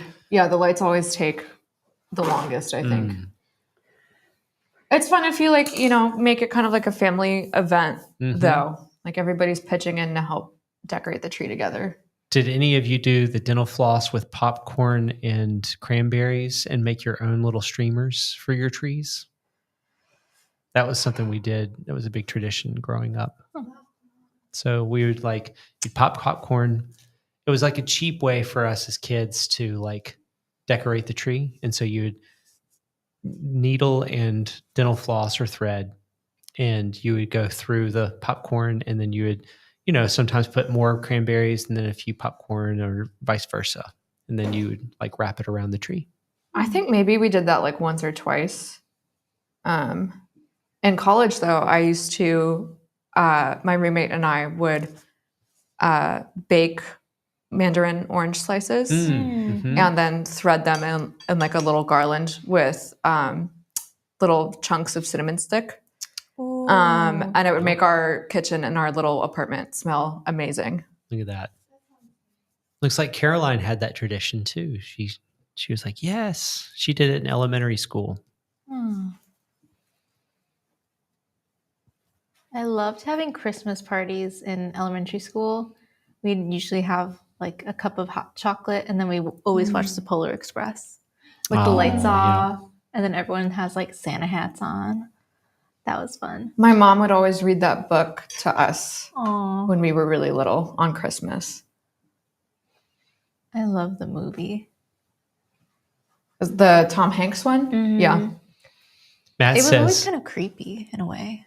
Yeah. Uncanny Valley. Yeah. Polar Express. Is that which one you're talking about? Yeah. Yeah. The animation looked way too creepy for me. Yeah. Yeah. But the whole thing with the ghost hobo guy and then that toy room. I'm sorry. That What? would Ghost scare me. Hobo. Why do I not remember this? The guy on the roof, he would give him coffee or something, and then he what? This is my Coffee? She said coffee? Oh, ghost hobo. Ghost hobo. That ghost hobo was so hot. God. Matt says something that's rings true for me too. He said, I made a hand turkey in elementary school and I still have that thing. I did the same and I still have it too. Or my mom still has it somewhere with a big pile of like elementary school art, you know, somewhere. And I most certainly did the hand turkey. So, favorite cookies, Christmas cookies, anyone? I love them all. Yes. Yeah, it's hard to choose. I feel like my favorite Christmas cookie is actually just like my favorite cookie, period, which is Snickerdoodles, which is also your favorite cookie. Yes. Yeah, Christmas Snickerdoodles are Oh, man. the bomb. Okay, that's happening this year. So good. Erica made some lovely Christmas cookies last year with little snowflakes. And I believe, Evie, you made cookies last year too, right? Which ones? Oh God, Did you make- I always make so many. I can't remember. Yeah. I remember y'all decorated together. Oh, that's right. Yeah. Well, and Erica also made me Snickerdoodles for my birthday. Oh, It's really that's sweet. Thank right. you. That's how awesome our group is here. Yeah, I think I've started doing this thing around the holidays for Christmas cookies. I got a like cookie dough syringe thing to make spritz cookies around the Always wanted holidays. to do that. Oh my gosh, you should come over to my house so we can make them together. It's really fun. But I do those around the holidays a lot. That's cool. All right, eggnog or hot chocolate? Cocoa, for sure. I like both. I hate eggnog. There you go. I really hate It eggnog. does have like a weird taste. I kind of like it. My mom, I don't know why she bought it because she doesn't drink, but a few years ago, my mom, for whatever reason, bought a ton of Costco eggnog. Mm-hmm. I guess maybe she forgot that it was alcoholic. I don't know. But she just like dropped it off with me and Jake because she's like, I'm not going to drink this. I bought it and then I'm not going to drink it. It's fine.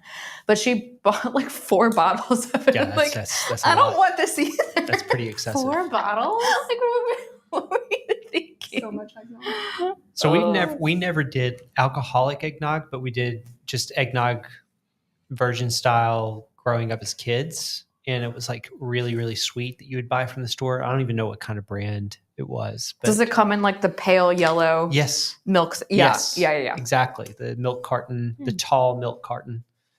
And but as an adult, I don't enjoy it as much. But I think we've kind of replaced that tradition with my family. We've kind of been doing Moscow mules every year as like one of our Christmas beverages. And that's a lot of fun. I really like a Moscow mule. That's Brian's favorite drink. Is it? Mm-hmm. Oh, I'll have Moscow to make Mule. it next time he's here. So, I love a good hot toddy. hot toddies are good. I do love some really good hot chocolate, but I like getting like the cocoa that is not just hot chocolate. That's just like the pure chocolate, kind of like the Italian style where you just like throw more chocolate in there where it's almost like just a chocolate syrup. Yeah. Yes. That's the way. And I like to put a little cayenne pepper in my hot chocolate. Have you Just ever a had touch. Mexican hot chocolate? That's how they do Mhm. it. It's just so good. Yeah, you buy like the little brick and you just like throw it in the hot milk. Yeah, it's delicious. Matt says, my favorite Christmas cookies were most definitely made by my ex-girlfriend's mom. She used to make a whole platter full. They were the bomb diggity. Why did we have to break up, Lauren? Anyways, he has a heartbreak emoji. Oh, buddy. We'll call Lauren up. We'll do a little serenading caroling and see if we can't get her mom to make us some more cookies. Hey, you can still call her mom up. Be like, Yeah. hey, remember that thing you used to do? Caroline says, have you heard of buttered rum? Yes, I have. Olivia, did you have it up in Washington State? I have. Yeah? I've had it once or twice. Buttered rum? buttered rum. Never heard of I it. have had it once or twice. It's a great holiday drink. I've heard of buttered coffee, which is really weird. Mm-hmm. Also known as bullet coffee. Ugh. What? Yeah, it's a thing. And Mhm. it shouldn't Why? be. Why is It's a olive oil keto coffee diet is a thing. Oh. Olive Yep. oil coffee? Uh-huh. Yeah. Starbucks had it not too long ago and everyone was like, why is this a thing? Oh, and then they God, that removed sounds it from the awful. menu. Coconut oil and coffee is good. If you blend it really fast, it kind of makes it creamy. I could see that. thing. Yeah, And coconut the oil flavor has like has a a sweetness nice- to it anyways. There's a nice flavor that goes with it. But olive oil coffee? Yeah. I Yeah. don't know. Ew. Mm-mm. No. One time I was young. Never mind. She's like, I'm going to stop right there. That's a little bit for sure.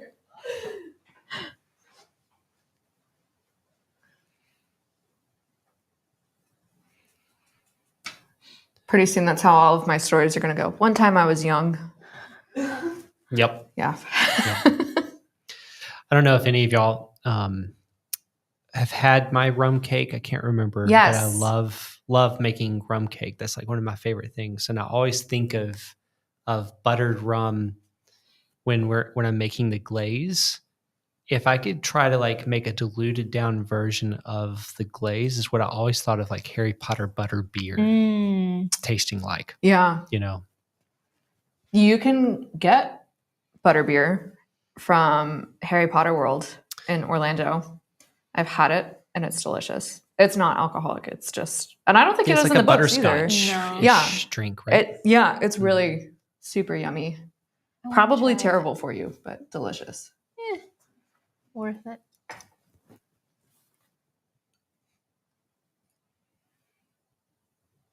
Matt says butterball turkey? Question mark. Classic. Yes, it's a classic. Parisa, I can't remember what recipe she found online, but a couple years ago, she's like, I'm determined to find the best way to like cook a turkey, and like did all the research because we hosted Thanksgiving here for all of our family. And not gonna lie, it was one of the best tasting turkeys I've ever had. Ooh. So she's like, I'm not gonna screw this up. And boy, did she not. It tasted insane. So she got some sort of brine, I think, from Whole Foods that was really, really tasty. So, oh, Caroline says that we do duck instead of turkey. Look at that. A good old roast duck. Oh man, there was one year. Oh no. There's one year, for some reason, my family did a turducken instead of a turkey. Nice. No, Yeah. no, it's wrong. Like, I kind of didn't know that was like a thing that you could buy yeah, in real life. yeah, it really shouldn't be. Like, it's just like morally reprehensible. Like the idea Yeah. of like stuffing an animal inside of an animal inside of an animal. It's like, I don't know. I'm having a nice holiday dinner with my family. I don't want to be like human centipeding, you know, on like the table, like eating. I don't know. It's so bad. It's so bad. Like, I regret bringing it up. I'm sorry. It's so bad. Feeding cows. Zach says turducken was so good. Oh my God. Get out of here. And Caroline No. says, I love turducken. No. Okay, well, I'll stand alone in my opinion then. Oh, that's great. All right. So, has anyone attempted the fire hazard of a deep fried turkey in your families? No. I think our family's done it. Yeah. Really? How'd it go? I mean, on a dry day Mhm. outside. Yep. the With an whole thing, extinguisher. Oh man, I've wanted to do one Safety so first. bad. We did have one year that my uncle did one, and I will say it was incredibly, incredibly good. It was insanely good, really juicy. So, but I don't know if I want to build the whole apparatus to make it happen. Yeah. You know what I mean? Yeah, that seems like pretty involved. labor intensive. Yeah. People that deep fry turkeys are like really into it No, most of the they're time. really into it. Like thousands. I don't know if it's thousands of dollars, but it feels like it. I mean, you Yeah. build these like crane apparatuses to drop it in, and No, my You old know. boss did that and he was like very much made it his whole personality for the week of Thanksgiving. We were smoked turkey people because my Ooh. uncle was really big into smoking, and he also was a turkey hunter. That's usually who I go hunting with. And he always had a wild turkey, which was great because we'd have like the butterball, and then we would also have a wild smoked turkey. So you got two incredibly different flavors for Thanksgiving. Smoked turkey sounds really good. Yo, we're at 28 minutes. I was just going to check. Thank you. Wow. Oh boy. Silence. All right. So dressing or stuffing? Stuffing's delicious. Stuffing is delicious. Is that, wait. They're the I same thought I thing, They're right? kind of the same But- thing. One's like inside the turkey, and one Oh, is well- done like in a Yeah. platter. I guess technically. Which one is which? It's Casserole. dressing. I think stuffing is in the turkey, It's in the bird. like is actually in the bird, and then dressing is outside the bird. But it's just, But, I'm yeah. pretty sure it's the same thing. Here's an interesting one though. Cornbread based dressing or flour based dressing.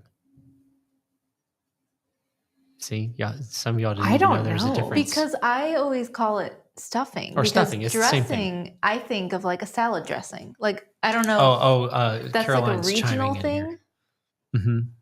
But No, dressing is with cornbread and Oh. stuffing is with white bread. Okay. So she's asking the same question I'm even asking. We grew up cornbread based Oh, interesting. dressing, yeah, or stuffing. And and other people grew up with white bread as like the base. So I think we get ours pre-made, so I honestly couldn't tell Mhm. you. yeah. our mom made hers from scratch. She would bake all the cornbread Wow. 2 days Wow. prior. And then the most fun as kids is after the cornbread's been made, you get to put it in bowls and crumple it up until it's almost back down to a mill powder. And then my mom, this is a tradition that I don't see that often. So I'm wondering if any of you did it.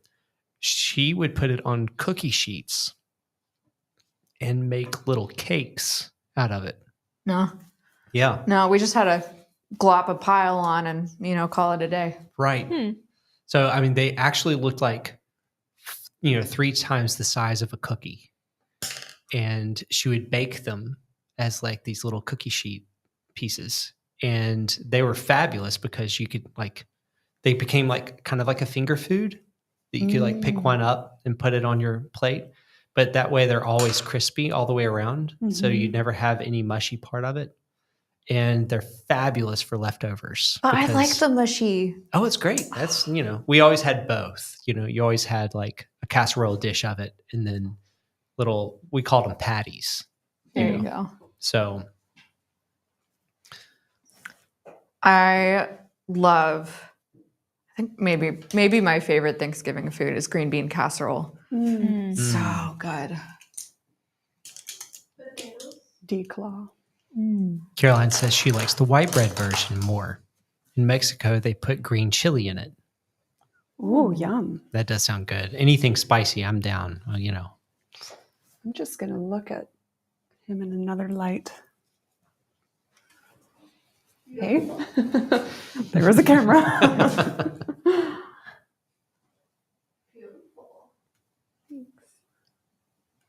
Matt says, I've never heard of white bread or cornbread thing. I've heard of stuffing like that in turkey and dressing and stovetop made.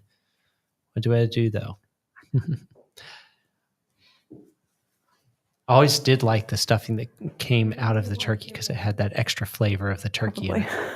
it. I'm hungry now. I know, I was just know. thinking that. All I've had is a little bit of seaweed before we started, so Oh God.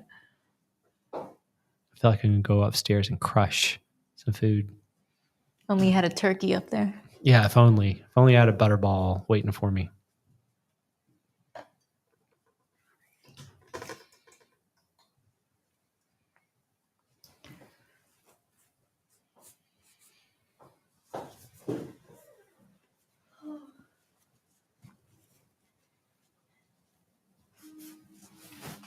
Well, Caroline coming up with all the questions. Brownies or cookies? Yes. Yes. D, all of the above. We do not Those were good. discriminate our desserts here. Yes. Oh man, toaster would- strudels. Those are Come good on. too. That's something that we were never, ever, ever allowed to have. But you would go over to your best friend's house Yeah. and they always had them in the freezer. And it would be like, midday in the afternoon after school. And you'd be like, can we have some toaster strudels? It's one of those things where it's like better to ask permission or better to ask forgiveness than permission. Yeah. Yep. Mm-hmm. I would do that. Growing up, I had a friend whose family always bought Malomars. Not sure what a melon is. Oh god, marshmallow bar. Okay, if anybody out there, Familiar. my soul hurts. If anybody out there knows what Malomars are and likes them, please let me know that I'm not alone. Can you describe it to me? I might know it. Imagine marshmallow cream or like marshmallow fluff, whatever, with a coating of like, that like hard shell chocolate for ice cream. With that around it with like a little Mhm. little thin cookie base. Oh, yeah, I know what that. Yeah. Yeah. I Yeah. just didn't know the name. Oh my gosh, it's so good. Yeah, no, that sounds good. amazing. Let's make some. Yeah. Caroline said, I have to figure out what to bring y'all when I come back. Mm-hmm. Yes. D, all of the above. Yes. Okay. We look forward to seeing you. What's everyone's favorite type of pie for Thanksgiving? Oh, this is a good one. Huckleberry. This is Oh. a good one for sure. Huckleberry. What is in a huckleberry pie? Huckleberries. Huckleberries. You Okay. can put blueberries in it because huckleberries are kind of expensive. Gotcha. Or if you go pick them yourself, it's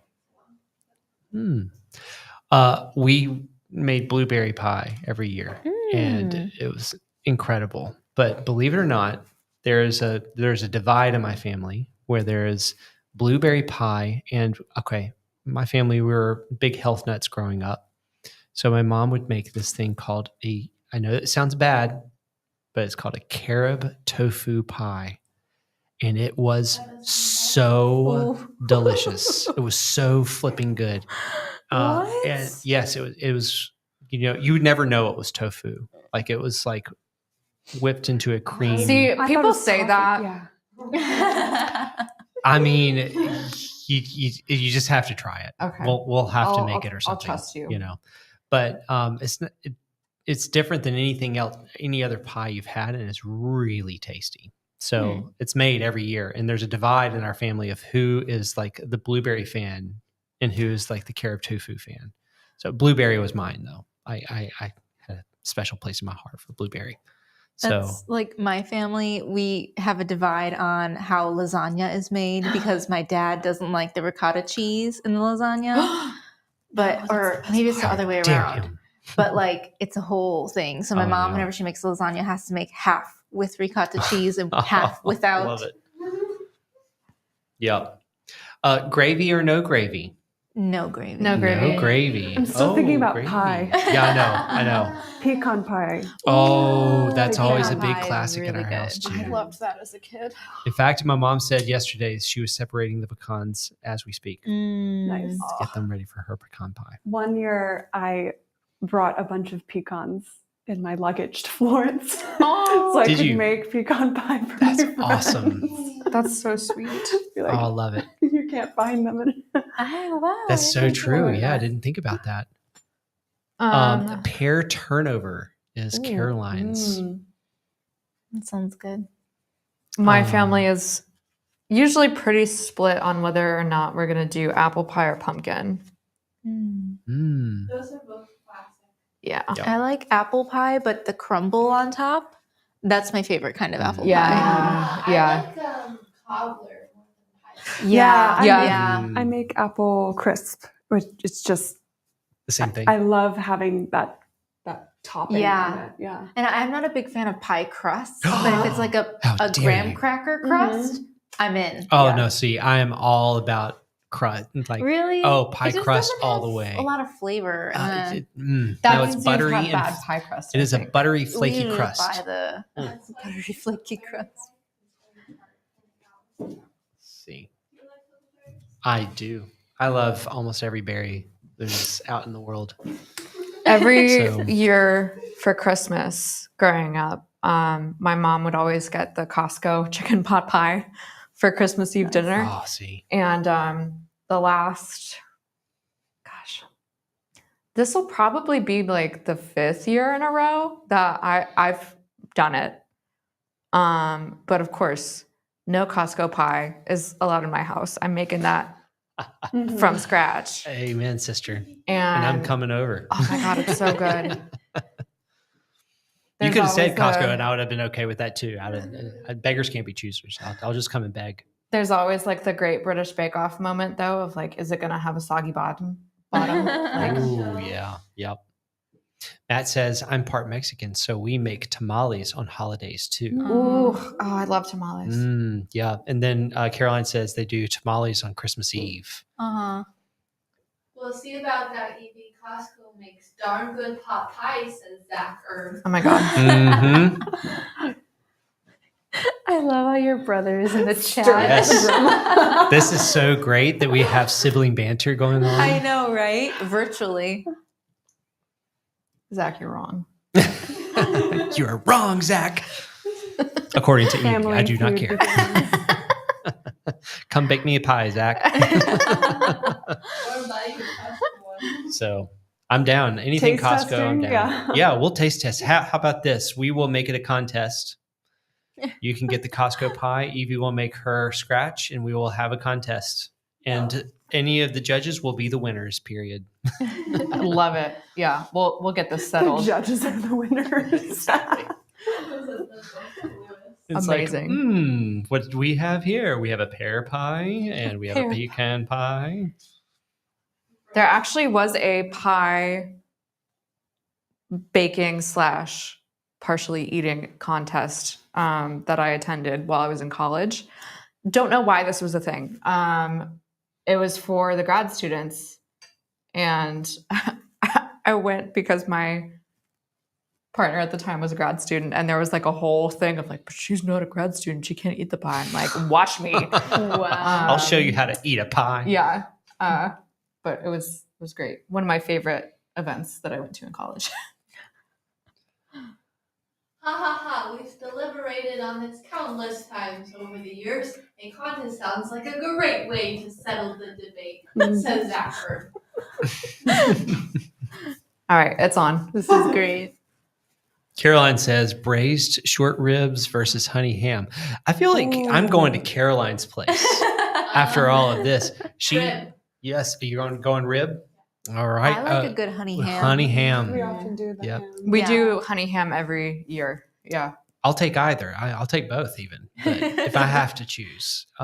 Tradition in our family is we had a family member that would always send us a honey baked ham every year, and yes, that was really, really great because it would last like days, and they just made the best sandwiches.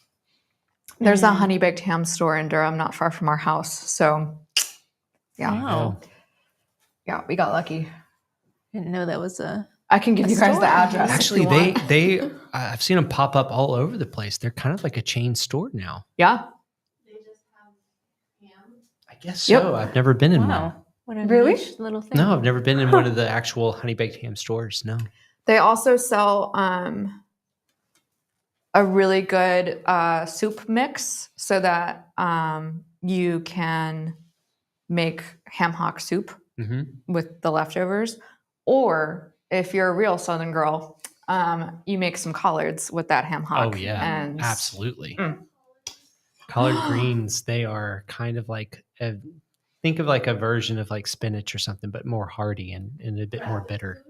Okay, no, Oh. it's trust me, it's not rabbit food. Now that you're in the South, I think we'll have to introduce you to some collard greens. Now, the question is, Evie, would you consider yourself a deep South person? Because have you ever had polk salad, which is like one dive deeper than collard greens? Is that what I think it is? Is that the mayonnaise nasty thing? No. What is No. poke salad? Poke salad is a different plant, but it's even hardier than greens are and is found in the wild in the South. I've never. Yeah. No, I've never had it. So Maybe yeah. I'm not a real Southern girl. No, this is like, farm workers would bring it over. Like, I mean, it's like old culture. Yeah. Probably very based in like African American cooking back in the day. So I'll have to look poke that salad. up. Interesting. Mhm. So we cook them the same way as collard greens. Mm. I learned what grits were. Oh yeah, I should make you some grits. I actually am decent at making good grits. So in your first experience with grits, it has to be a good one. It's like eating sushi or oysters for the first time. You got to make sure you've got some good. Yeah. Oh, so you've already had some. They were Yeah, exactly. That's the thing. We got to give you the right experience. Gotta go Cracker Barrel. Old Cracker Barrel. It was around this time of year that we went last time, right? Yeah, it was kinda around think my it was, birthday. yeah. I think. Matt says, enough food to feed an entire army over here. I'm coming over. You just show me where to go.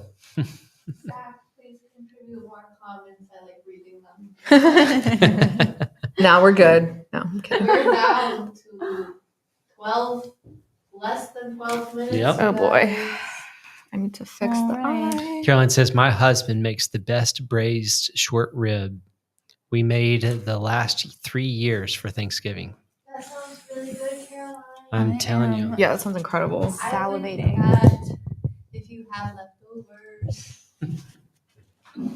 I'll move over so you can actually share the mic with me. Yeah.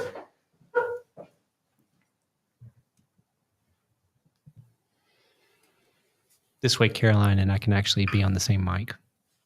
But my name's not Caroline. I mean, not Caroline. I've been talking. I was looking at Caroline at the time. Liv. That's okay. I forgive you. Poke weed is toxic. I just read. That's what Matt says. Oh yeah, Well, I pokeweed might is. I might have died from it then. Wait, I'm sorry. You make it from the poke plant? Your poke That's salad what is poke from? salad is made from, I guess, is what Matt says. No, pokeweed. Okay, I actually know pokeweed really well because it's a really beautiful natural dye. Huh. You harvest the berries. Actually, like probably in like 2 weeks they'll be good to harvest. But yeah, super You don't eat the toxic. berries, and I don't know if it's the same plant. Okay, I don't think it should be the same plant because I'm pretty sure that all of the constituent parts of the plant are toxic. So I would hope not. Jerry's still out. We'll get back to you there, Matt.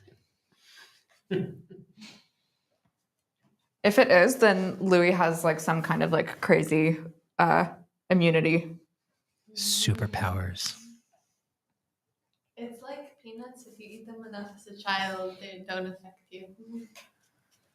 I am immune. Yeah, I missed that one. Oh. Too bad.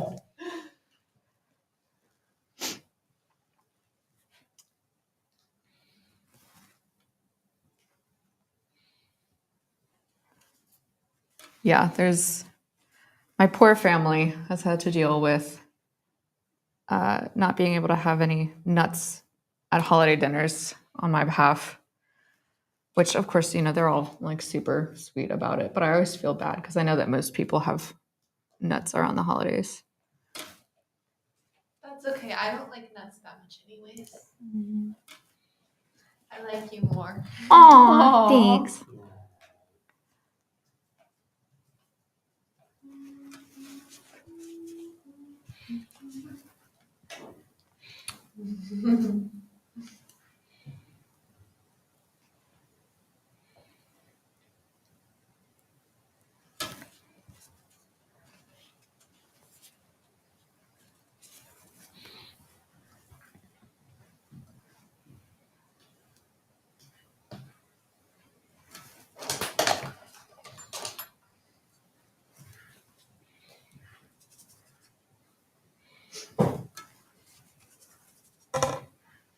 So poke salad, yeah, I think I found the same article that Matt did. Dish is so named because at first Southerners I've always been gifted at making the best out of anything, such as using leftover mashed potatoes and old-fashioned potato candy. It's talking about it being a deep Southern dish, a forgotten Southern food. And the dish is so named because it is made with pokeweed, a pervasive green that can be toxic when ingested improperly. The recipe is also known as poke salad, a French-derived word similar to salad, and poke salad inspired by the country song Polk Salad Annie, since pokeweed is especially prevalent in the southern Appalachia. The make do recipe became a type of foraged staple for some, especially in rural and impoverished households. For those familiar with the popular Appalachian dish, killed lettuce, polk salad is similar in theory. While killed lettuce merely refers to the tossing of the greens in a piping hot dressing to warm the wilt the lettuce, polk salad requires actual cooking and to turn the leaves into an edible side dish. Another similarity between two regional recipes in the common use of bacon grease I remember her, Maymay, our help, would cook them in bacon grease too. It was so good. Dress the greens with major flavor. Bonus points if the bacon grease was grabbed from the old Crisco can on the kitchen counter. So anyway, it keeps on going. So it talks about how it's made. But yeah, it's made from the pokeweed. I always thought that all of the pokeweed was toxic. Interesting. Well, One it to says think. if not properly prepared, it is. So High stakes eating. yeah, it is. Exactly. It's like pufferfish or something, you know. Oh, yeah. Got to make sure you're preparing it right or you're dead. All right, everybody, we are at 6 minutes till.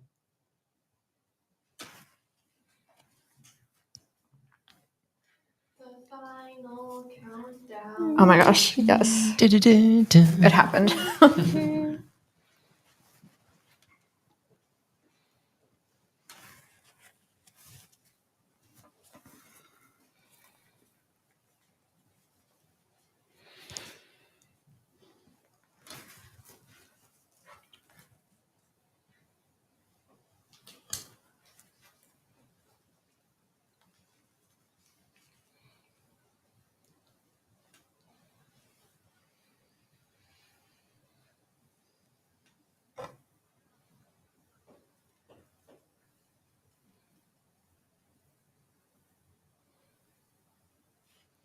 That last 5 minutes, everyone's really quiet, concentrating. No more talking. Not allowed.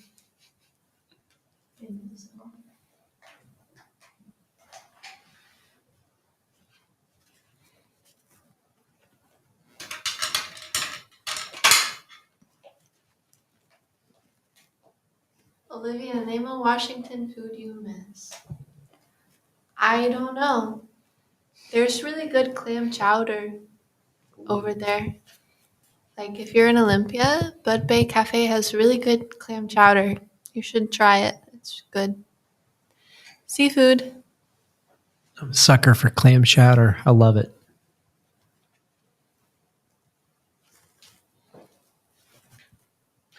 Olivia, do you know how to make clam chowder? No, do you? No, but I'm willing to learn. Do you know where we can get some clams? Well, Whole Foods has some pretty good clam chowder, so that they serve from time to time. Used to get it from there a lot, so I'm assuming they have clams.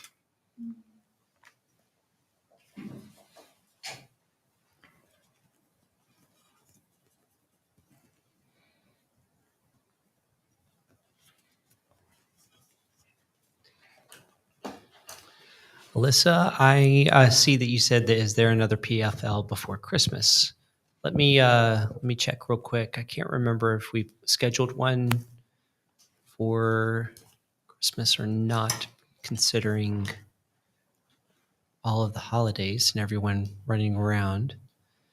Also, Alyssa, did you ever say that y'all had extra holidays or different holidays were Australian that had a similar feel to Thanksgiving or when the family gets together?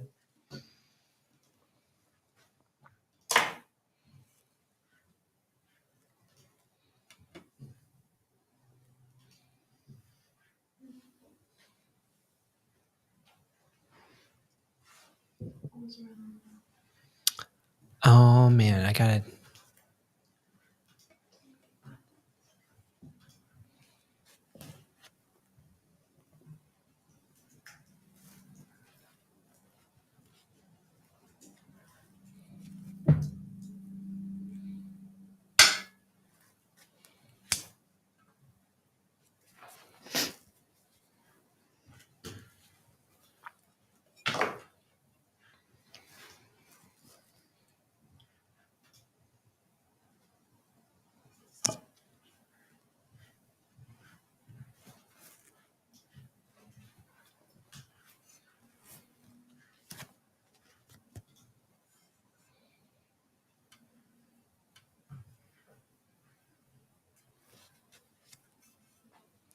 I'm so happy I'm going to have a painting of my dog. Oh, it looks and so it looks good. so good. Thank you. His fur looks so luscious. No, it doesn't look like we have one planned for Painting from Life at this time. That doesn't mean that we won't, but I will keep you posted. But at this moment, we don't have anything put in. So Matt says clam chowder in a bread bowl. Yes, absolutely. Very good, very good. Hmm. Nothing like Thanksgiving, Easter, Christmas, and Australia Day in January are big ones. Okay, Australia Day. That's it. It's summer over there right now. Oh, summer. Happy summer. I guess it's spring, isn't it? Because it's fall right now. Yeah. I hope it's beautiful. Yes, I agree. I hope it is beautiful. What is it like celebrating Christmas in the summer? Do you like it? Please let me know, Alyssa. If you couldn't hear that at all exactly, what is it like to have Christmas in the summer? And do you like it? Still life or Christmas ornaments. That would be actually fun to paint a still life of Christmas ornaments. It's Australia Day, our 4th of July. Oh, I'm assuming that it was your 4th of July. Yes, it's a good question. Looking forward to hearing Alyssa's answer.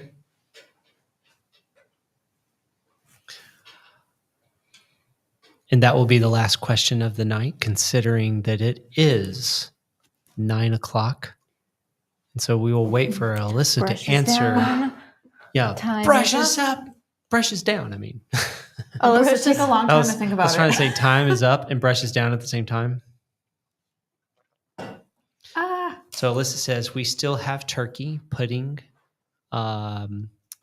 trifle, and all the Englishy things because my mom's English. Oh, that's awesome.